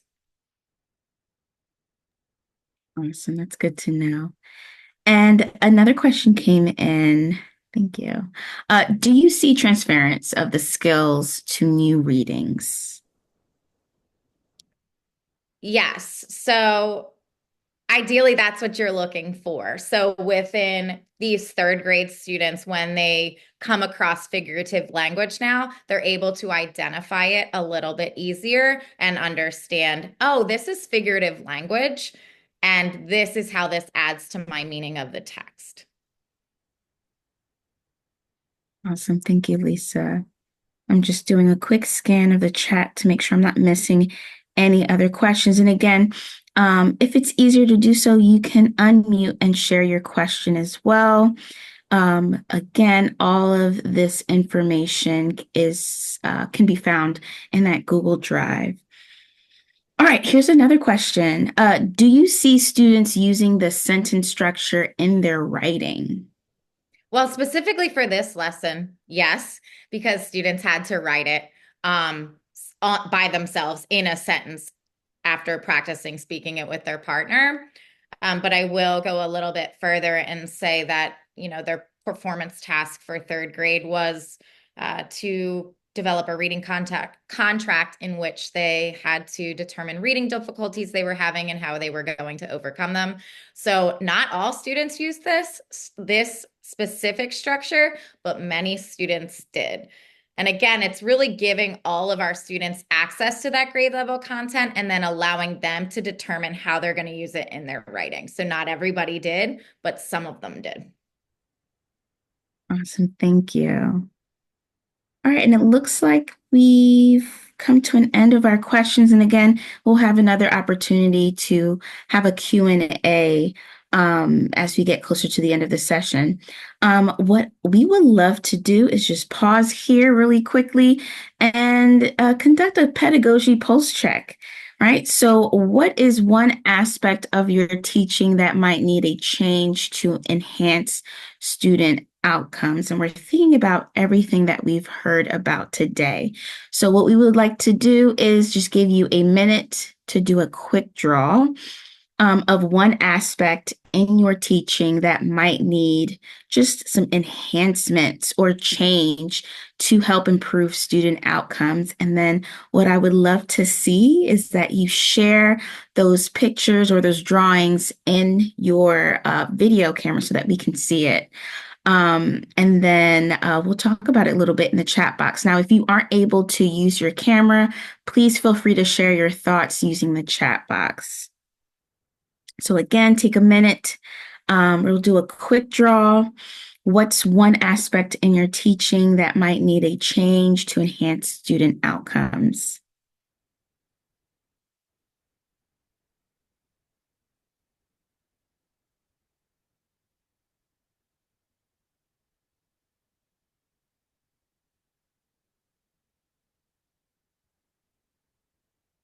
All right, we have some responses in the chat. And again, you can share a picture in your video or you can drop some in your insight in the chat box. All right, so I'm seeing some come in, asking questions that are personal yet relevant to the lesson, right? And this can be applied across content, right? Awesome. More time to talk with their peers. Absolutely. Creating authentic speaking lessons, which, by the way, is very important, especially with our youth and what they've experienced in the last couple of years, right? Really providing them the opportunity to just communicate with one another. That's very helpful. Right. I need to be more intentional with questioning. Right. I agree. Sometimes we need to take us a few steps back and plan our questions, right? Whether it being open-ended or closed-ended, really helping students get a better grasp of what we are addressing in the classroom. All right, scaffolding better to help ELs and diverse learners. Absolutely. Use meaningful conversation. And I believe we have a couple of experts here who you can also connect with around our EL and diverse learners. Being more aware of this box popped up. Being more aware of where the children are coming from and the ability to share life experiences, right? I totally agree. And we can extend that to their families, right? We can definitely incorporate some kind of family engagement here. Taking more time to allow students to interact and to guide. Absolutely. There's a lot of great insights here. Engaging the students in discussions to gain more knowledge on the topic. Using more visual anchor charts. I love a good anchor chart. Sometimes I like to laminate it and then just rewrite different responses depending on my classroom or my group of students. Certainly more scaffolding for those students who I can see would feel more confident and benefit from that. Thank you for sharing. Likewise with questioning and brain teasing, helping empower their thought process. I love that empowerment. Use protocols for increased student discourse, connecting my word recognition intervention lessons to grade level, language comprehension whenever possible. and giving them more opportunities to reflect and make connections. These are all great insights. So thank you for taking the time to give your pedagogy a quick pulse check to see where you are. Now, what we'll do is move into our grade level breakout sessions. Those of you who joined us and shared your grade level, we were able to place you in a breakout room. If you weren't able to share your grade level, it's all good. You can go ahead and select the breakout session, the breakout room that reflects the grade level that you would like to address. So again, what we're going to do is have a grade level breakout session where we'll have the opportunity to continue this conversation, especially with our experts today, and talk about how to implement what you've learned in practice. So in a moment, a box will pop up on your screen and you'll be able to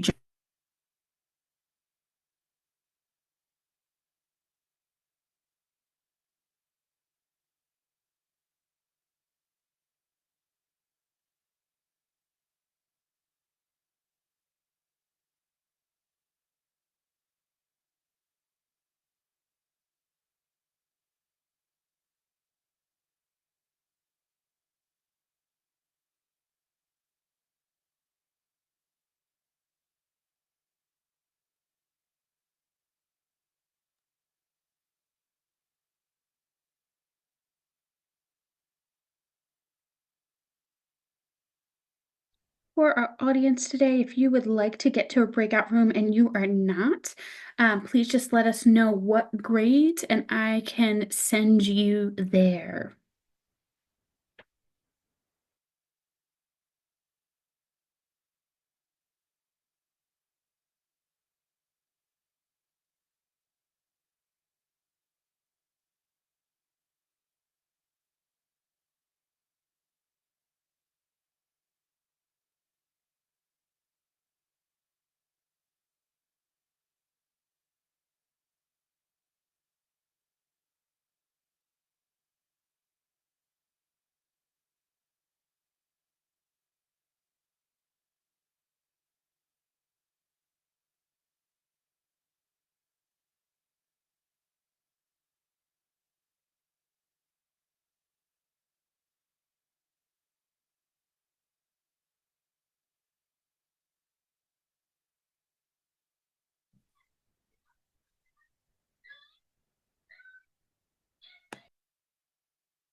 I think we have caught up on all the requests in the chat, but if I did not catch it, please just drop in the chat. And again, I can add you to a group.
Again, if you'd like to join a breakout room and are having trouble accessing it, please just let us know in the chat and we can help you join a breakout room based on the grade level that you're interested in.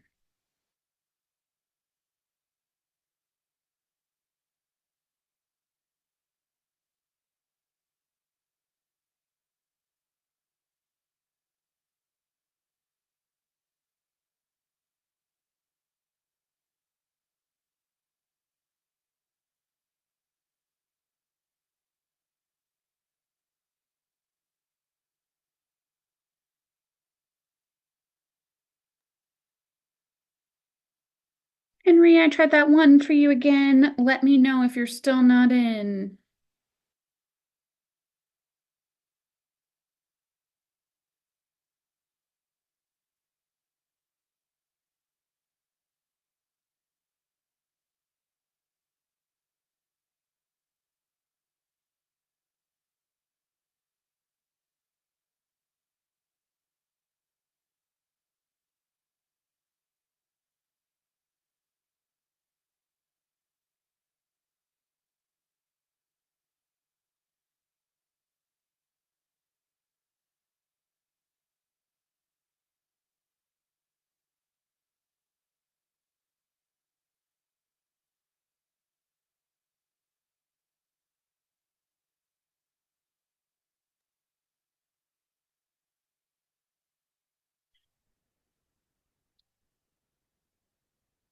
Zanetta, let me know what grade level you'd like to be in.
And if you're somebody who's looking to get into a breakout room, just leave me a message in the chat and I can send you there.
Anita, let me know if there's something that I can help you with to try and make it so that you can access the breakout rooms.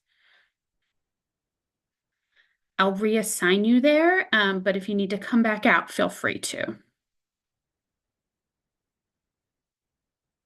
Just let me know what grade you want to be in.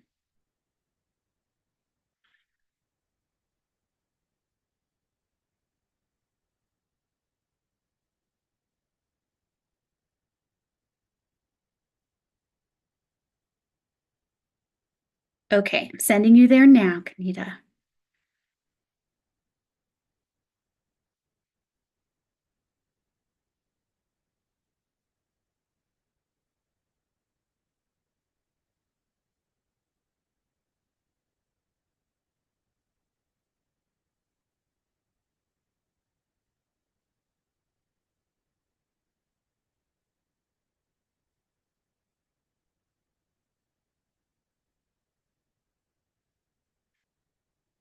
Robert, I'm working on sending you now.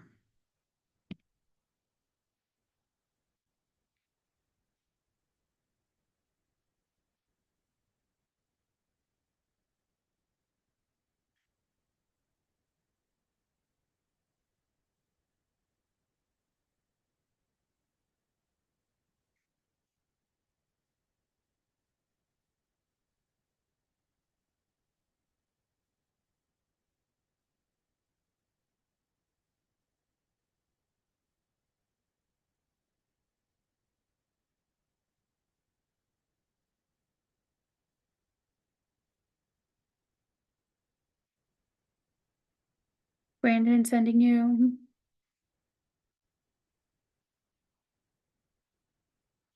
Again, let me know if you want to join a breakout room and what grade. I will send you there.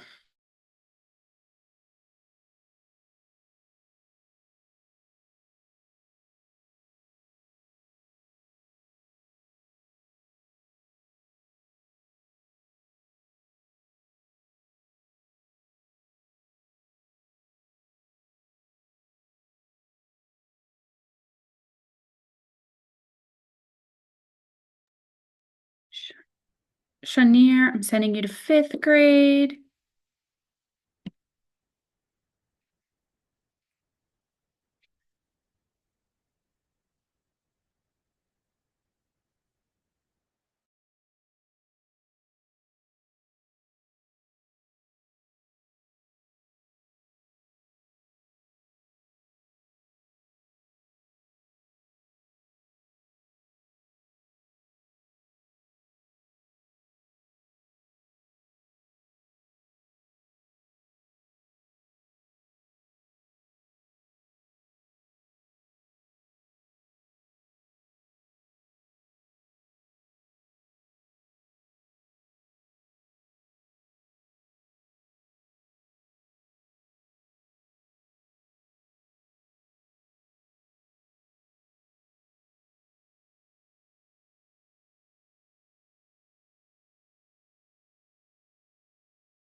And if you're hoping to join a breakout room, please let me know in the chat or unmute and tell me what grade level. I'm happy to assign you.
Mason, I'm sending you now.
There is about 5 minutes remaining to the breakout rooms, but if you would like to jump in and even just listen to the conversation, please let me know what grade level, and I will send you in a room.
All right. So as we are returning back from our breakout rooms, thank you to everyone who was able to participate and share something, whether you were unmuted or you were sharing in the chat box. There's a lot of things that we can take away today. And so as a reminder, don't forget to grab those resources, and we will share a couple of things towards the end of the session. For example, an opportunity to meet up again during a spring networking. But I also want to go ahead and just spend some time just providing some reminders around what was shared at the beginning of the session.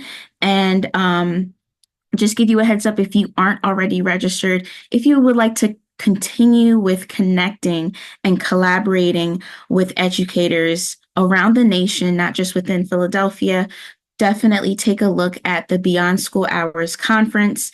A link for registration was dropped in the chat box. It's a great place for learning as educators, whether you are part of the school day or out of school time. If you're a part of the out of school time field, it's a great opportunity for you to just collaborate and mingle with, again, educators from all around the nation. I also want to mention again, those of you who are here at the end of the session, you will complete a survey so that you can receive your Act 48 credits. But you may have also noticed that we are switching our way to just thank you for everything that you do. And so that includes you receiving a special something, which is a gift card to Amazon. And so once you've completed that survey, please make sure that you use your personal email so that you can receive that gift card to Amazon. And again, you will be able to receive that gift card once you complete that survey so that you can get two things, your Act 48 credits and also a gift card. Now, we do have a special drawing that we will announce the winners to. You will receive a special gift. And so we will follow up with you post meeting.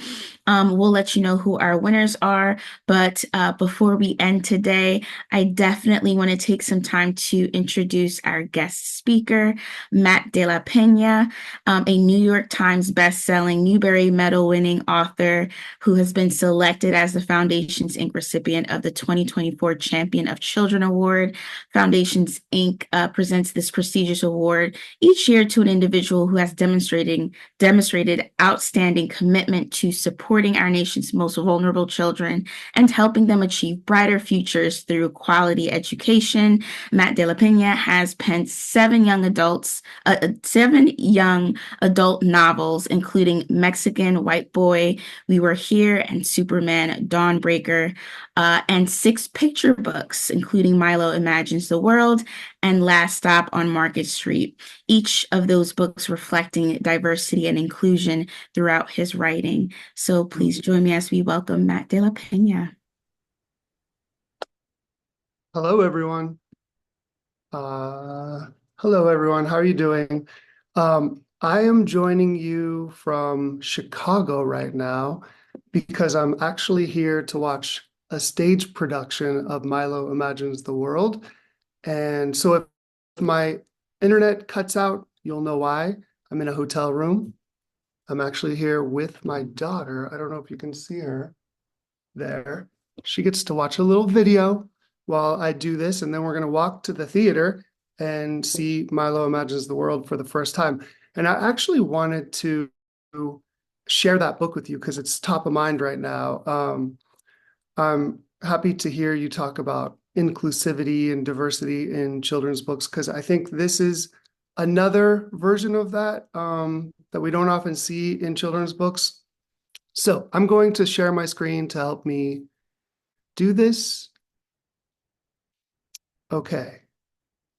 So here you see on your screen an illustration. The one thing that I think is important to remember about picture books is that when you read a picture book or a graphic novel, you of course read the text, but you also read the pictures.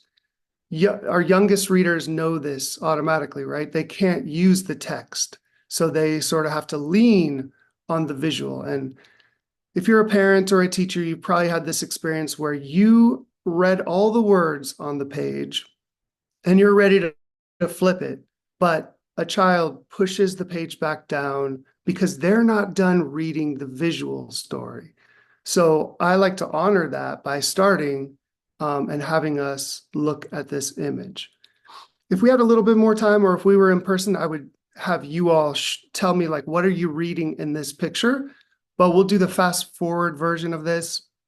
I'll tell you some of the things that I've heard in the past. So for instance, I often hear, oh, we see a family gathered on a stoop. Well, what does that tell us? We can make inferences, right? So we could tell this is probably in a city, if there's a stoop like this. If you're gathered together and you're eating ice cream, I always ask young people, does this make you happy or sad? And of course, you know, this is a good thing, right? You get to eat ice cream, you're happy. So this is maybe a happy family. What else do you see in this image? Well, do you notice that it's two sheets of paper that are separate and they're held together by metal rings? So that tells me maybe this is inside of a notebook. You know, that's kind of what it looks like when you open a notebook.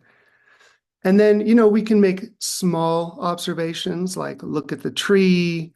Sometimes when you live in a city, you don't have that much green. So you try to bring it into your house. So you see a plant in both windows and a cat staring out. But I think I like to always kind of steer the audience to this question. Do we think an adult made this art, or do we think this is art made by a child? And most of the time, you know, people will say, oh, this looks childlike. So this is what I wanted to begin with. Now I'm going to share the book with you. We are going to encounter this image one more time, but my idea is that the next time we encounter it, you will understand the picture in such a more profound way, okay? So let me share the book with you here.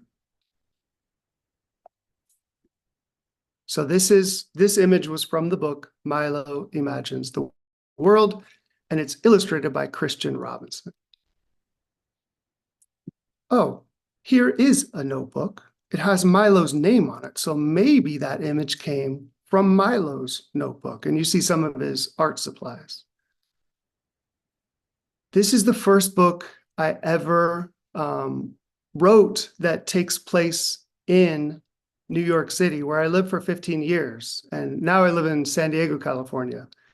But right before I started this, the illustrator texted me and said, could you send me a picture of your subway station? And so I did. And this is kind of what it looks like if you know Brooklyn. I lived in Park Slope, and this is, to me, the 7th Avenue stop for the Q train. But it's important to also see that half of this image is more realistic, and then the other half on the left-hand side is more of that childlike vision of the world. So this book takes place in both of those worlds, where you're in the realistic world, but you're also in that childlike fantasy world. And this is what I think is amazing about childhood, is that you can exist in two worlds at one time. When I was a new parent, my daughter, who's over here, she loved playing stuffed animals. And what was interesting is I had to make the voices, and she could literally believe that they were talking to her while simultaneously knowing that I was making the voices. So that to me is like a true superpower.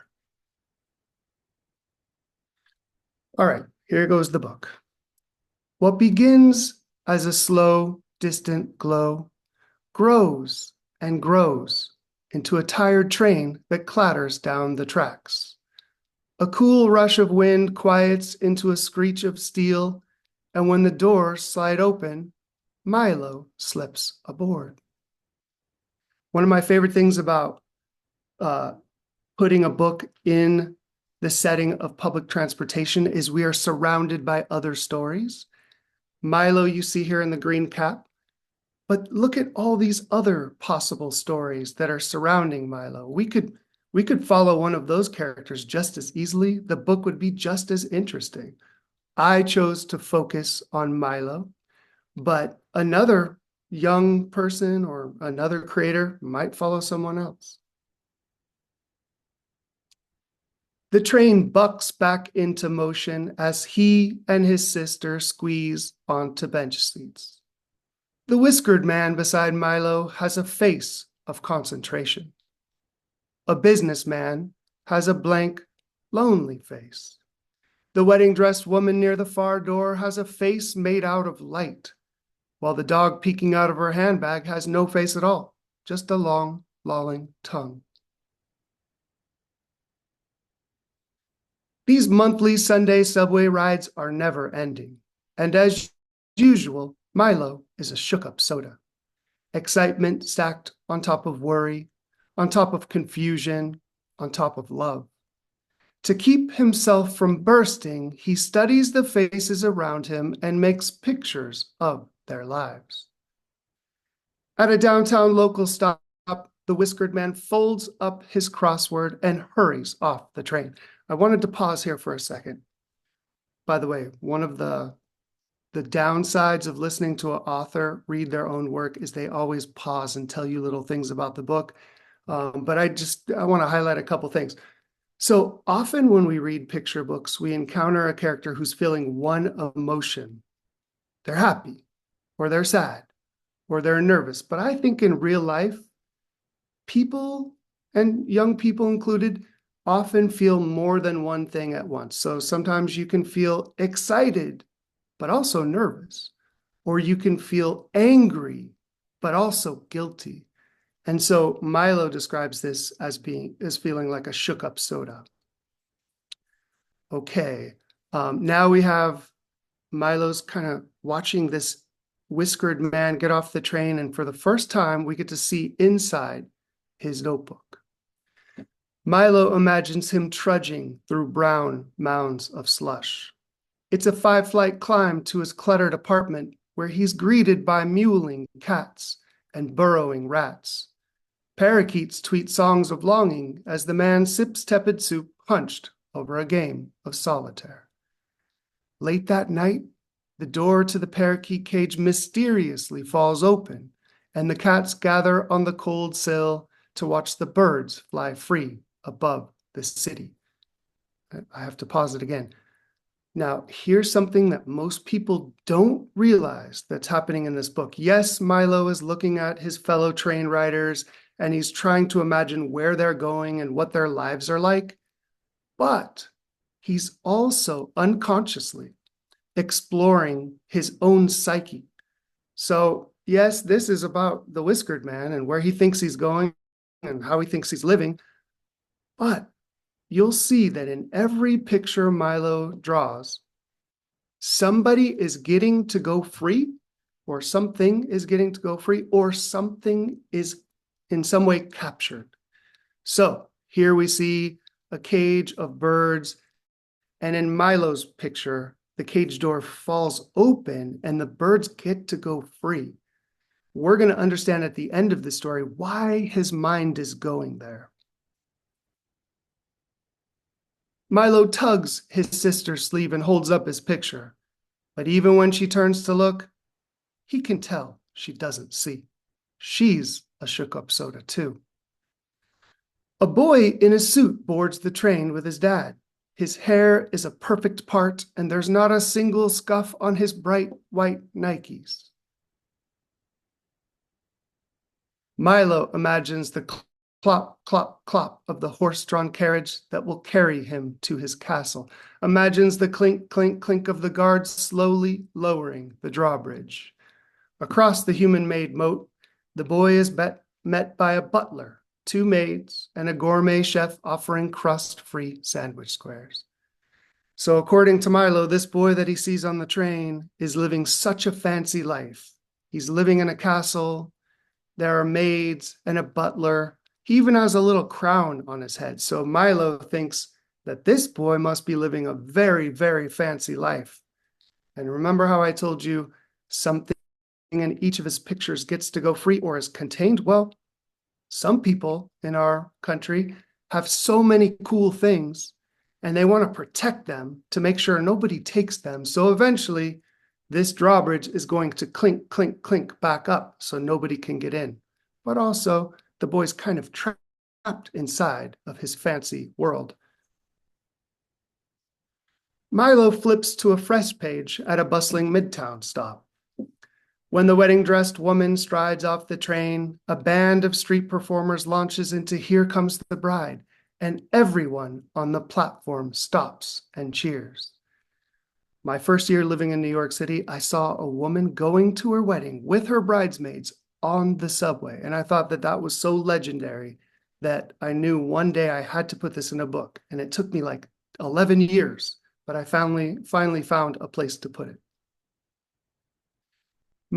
Milo imagines the grand cathedral ceremony where the couple will be pronounced husband and wife, imagines the groom whisking his new bride to an awaiting hot air balloon, where the pilot loads them in with blankets and blasts the heat, and up, up they go, beyond the concrete walls of the city, into the infinite blue. So sometimes a city, as you already know, can feel a bit oppressive with the buildings, but this couple gets to rise above those walls into the freedom of the sky. Milo holds up this picture too, but his sister shoos him away. Can't you see I'm playing my game? He watches her thumbs bang around her smudged screen, then turns back to the boy in the suit. They lock eyes for a few long seconds, and suddenly it feels like the walls are closing in around Milo. And to me, this is a kind of a profound moment because when I was young, sometimes I would look at other kids who I thought were living bigger lives. And if we ever locked eyes, I would almost feel myself shrinking in front of them simply because I thought they had more opportunities than me. And I think Milo's doing that, a version of that here. It's something that is totally self-imposed, but it's hard not to measure yourself as a kid against other kids. The spell is broken when a crew of breakers bounds onto the train, announcing, "You all ready for a show?" Several curious faces look up as the beat drops, and now the girls are walking up walls. They're whirling around poles. They're backflipping over shopping bags. When the train pulls into the next stop, they collect a few dollars and scramble for another car. Milo imagines them going from train to train, doing their act as everyone watches. But even after the performances are over, faces still follow their every move. When they walk down the electronics aisle at the department store, and here in this picture you can see that these girls are kind of being watched by somebody from the store to make sure they don't take anything. When they cross into the fancy neighborhood, and here you can see a doorman with his hands on his hips, looking at them and probably thinking, do you girls really belong in this neighborhood? Milo doesn't really like this picture, so he puts away his pad and turns to his reflection in the window. This picture always breaks my heart because I know Milo feels anxious about where he's going, and drawing kind of calms his nerves. But this picture made him feel so uncomfortable, he's probably not even sure why, that he actually scratches it out and puts away his pad. And now he turns to his reflection in the window and he thinks, what do people imagine about his face? Can they see him reciting his volcano poem to the class? Can they hear his mom's soothing voice reading him a bedtime book over the phone? Can they smell the chili Colorado bubbling in a pot in his auntie's apartment near the cemetery? So to Milo, these are the things that make up who he really is, where he lives, how he talks to his mom, his activity at school. But he's wondering, can people see that when they just look at his face? And now we get closer to the end of the book. Butterflies flood Milo's stomach when it's finally their stop. He follows his sister onto the cold station platform and up the stairs. Above ground, he's surprised to see the boy in the suit a few paces ahead. Remember, he thought that this boy was going to his very fancy life, living in a castle. But it turns out that this boy got off at the same stop as Milo, and this surprises him. He's even more surprised when the boy joins the long line to pass through the metal detector. Now, of course, we as readers are only getting some of the story via the text, so we have to kind of look at the images to know where they are. Milo's sister suddenly bends to give him a hug. "I didn't mean to snap at you," she says. She takes his hand, adding, "You have your picture ready?" He nods, feeling the warmth of her fingers. As they slowly shuffle forward, Milo studies the boy in the suit, his dad rubbing his thin shoulders. And a thought occurs to him. Maybe you can't really know anyone just by looking at their face. This is a brand new idea for Milo. And he's thinking, what does that mean? What does that mean about my art book? So Milo tries to reimagine all the pictures he made on the train. Maybe he could have done it like this instead. So in the first image, maybe the whiskered man isn't going home to a lonely rat-infested apartment. Maybe there's a family that loves him who's waiting for him. Or this, maybe Milo had it all wrong who the wedding-dressed woman was going off to marry. Or this, maybe one of those breakdancing girls lived in the fancy neighborhood, maybe in that nice new building, and maybe the doorman wasn't shooing them away, but welcoming them home. Milo's chest fills with excitement when he spots his mom through the crowd. His sister rushes to give her a hug before pulling Milo in too, and it's in this tight tangle of familiar arms that he feels most alive. And again, we have to read the pictures to kind of know where Milo is and where this reunion is taking place. And here's our final page of text. When they separate, Milo flips through his pad until he finds the right picture. "I made this for you," he says, holding it up, and he watches for the smile he hopes will spread across his mom's face. So this is a picture he probably worked really hard on the night before. It was for his mom. He hopes it makes her happy. And here he is showing it to her. And the final page, which I'm about to turn to, is us getting to see the picture that he did for his mom. And I bet you can probably already imagine what that picture is. It's the picture we began with. So this is the special picture we made, or he made for his mom. Now we know so much more about this though, right? This is Milo. He's pictured there with his mom and his sister. Most importantly, there is no time limit on how much he can be with his mom. So what is Milo doing here? He's doing something similar that I try to do as a writer, and I'll stop sharing. Every time I sit down to write a book, there's a line taped on my wall that says, "Do not write what you see, write what will be seen."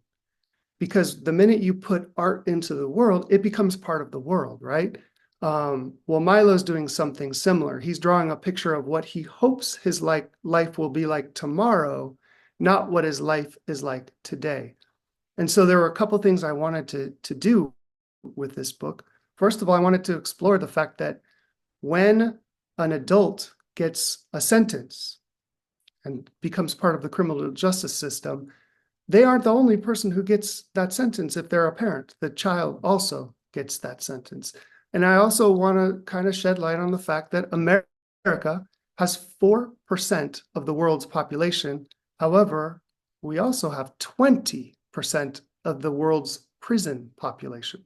So this is not an uncommon story in this country. And then the final thing I wanted to share, with the permission of the illustrator, Christian Robinson, this is how he grew up. So this story is very much inspired by Christian Robinson, who grew up with an incarcerated mother, and he was ready to share his experience.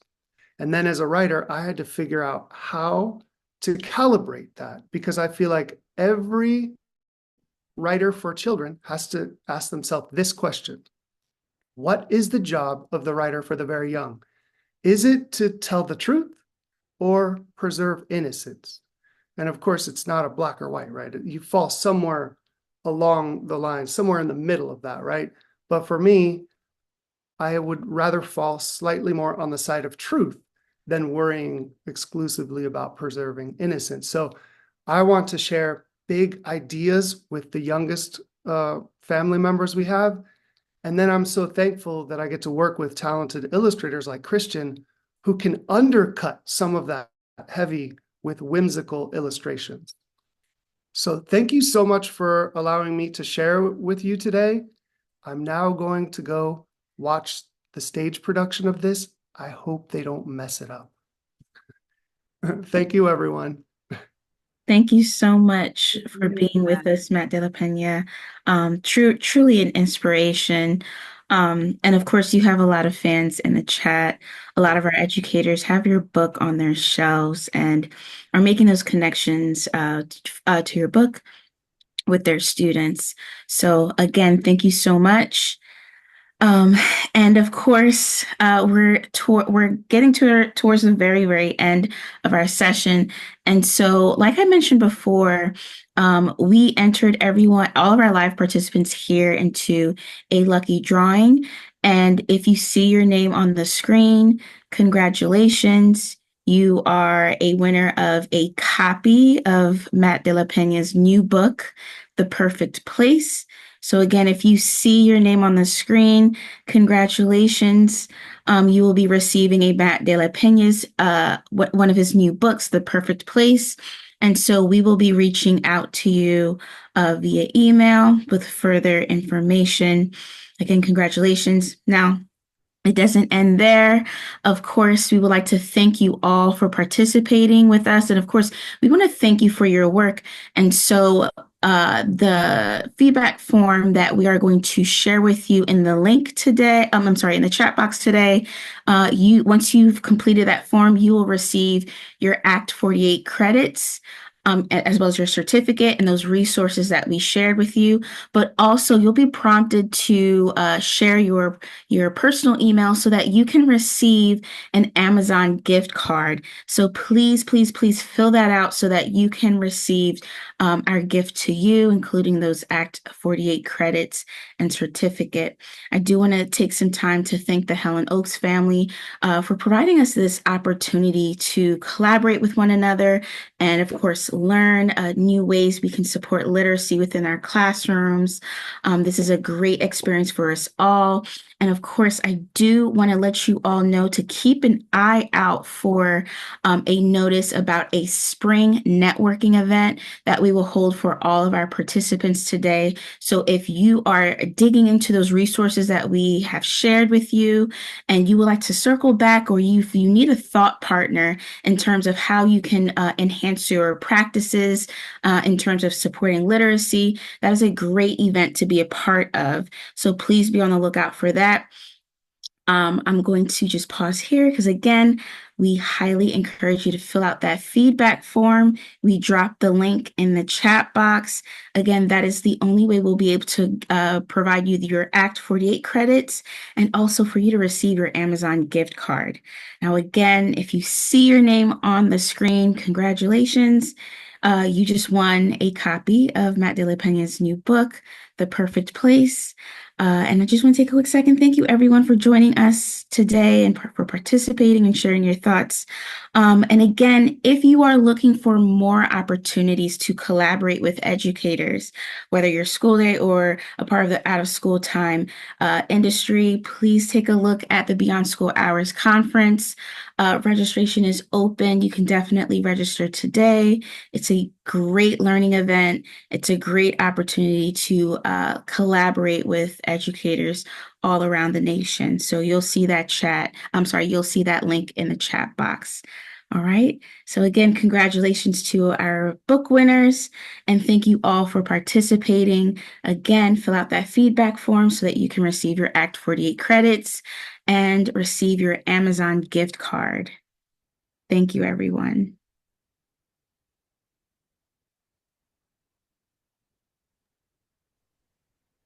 Thank you, Shanika. Thank you, Rhonda. Thank you, Foundations team. Did a great job.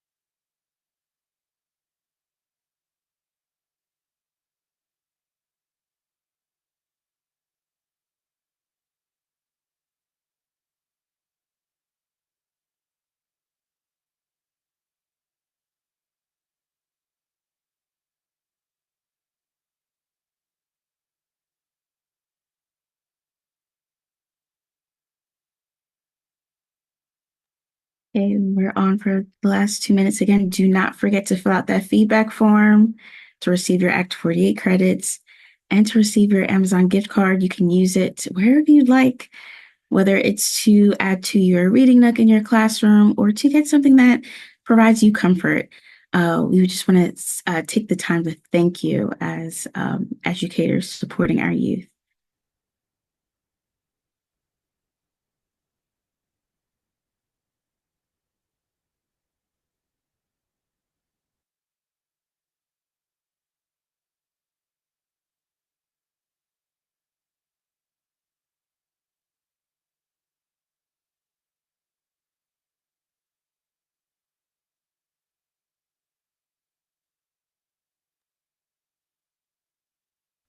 Thank you so much. Have a great weekend. Have a great weekend, Nancy. Bye-bye. Bye.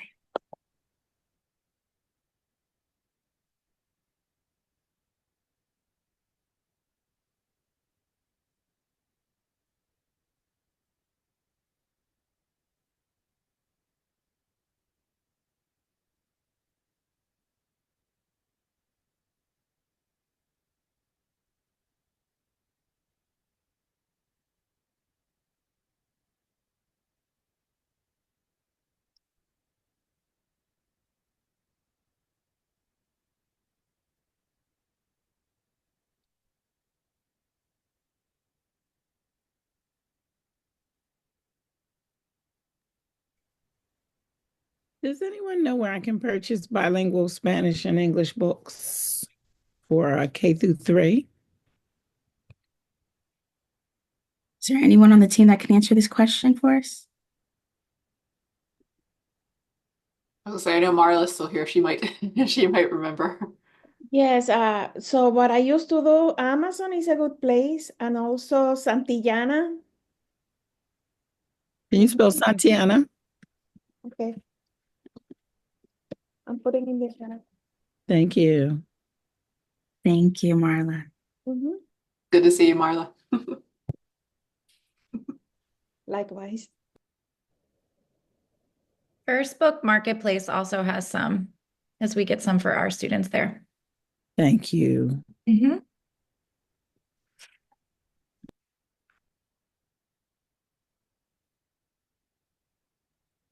Have a great weekend, everybody. All right, have a great one. And don't forget to vote. Yes, absolutely. Bye. Thank you. Have a great weekend.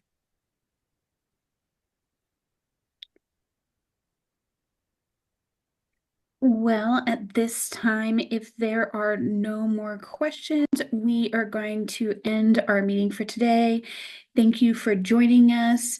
I am dropping in the chat the link one more time, and we'll give you about 10 seconds to grab it if you haven't.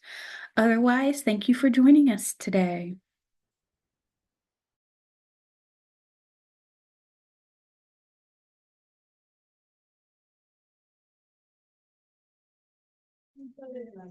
Um, hello. Please, I just have a quick question. Okay. Yeah, I submitted the survey. Is that all I need to do, right? Say that again. I said I submitted the survey. That's all I need to do. Correct. You'll get your Act Okay. 48 credits in your email Thank and you your so Amazon much. gift card.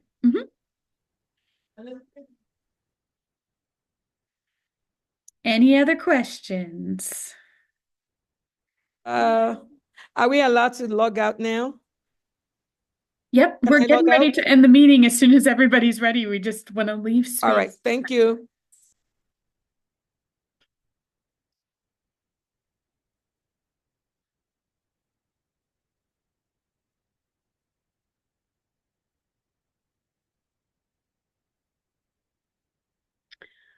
You were great, Mary Jo. Thank you. Great, thank you. Liz is going to text you because we'll be connecting with you and thanking you in a monetary way within 2 weeks. All right. Thank you. Thank you again. I'm going to leave. Bye-bye. Bye-bye. Sharon, thank you so much for everything and all your support. I thought it was good. Yeah? How'd you feel about it? Yeah, I think we still have a lot of participants who are on right now that Oh, are, okay. yeah, who are moving up. But yeah, would love to connect to continue. Mary Jo, Lisa, awesome job. Loved having an author with us. I thought that was beautiful. Yeah, Thank he's you, Shanika. amazing. Thank you, Hillary, Casey, everyone. Have a good Saturday. Yeah, go enjoy. Thank Take care. you.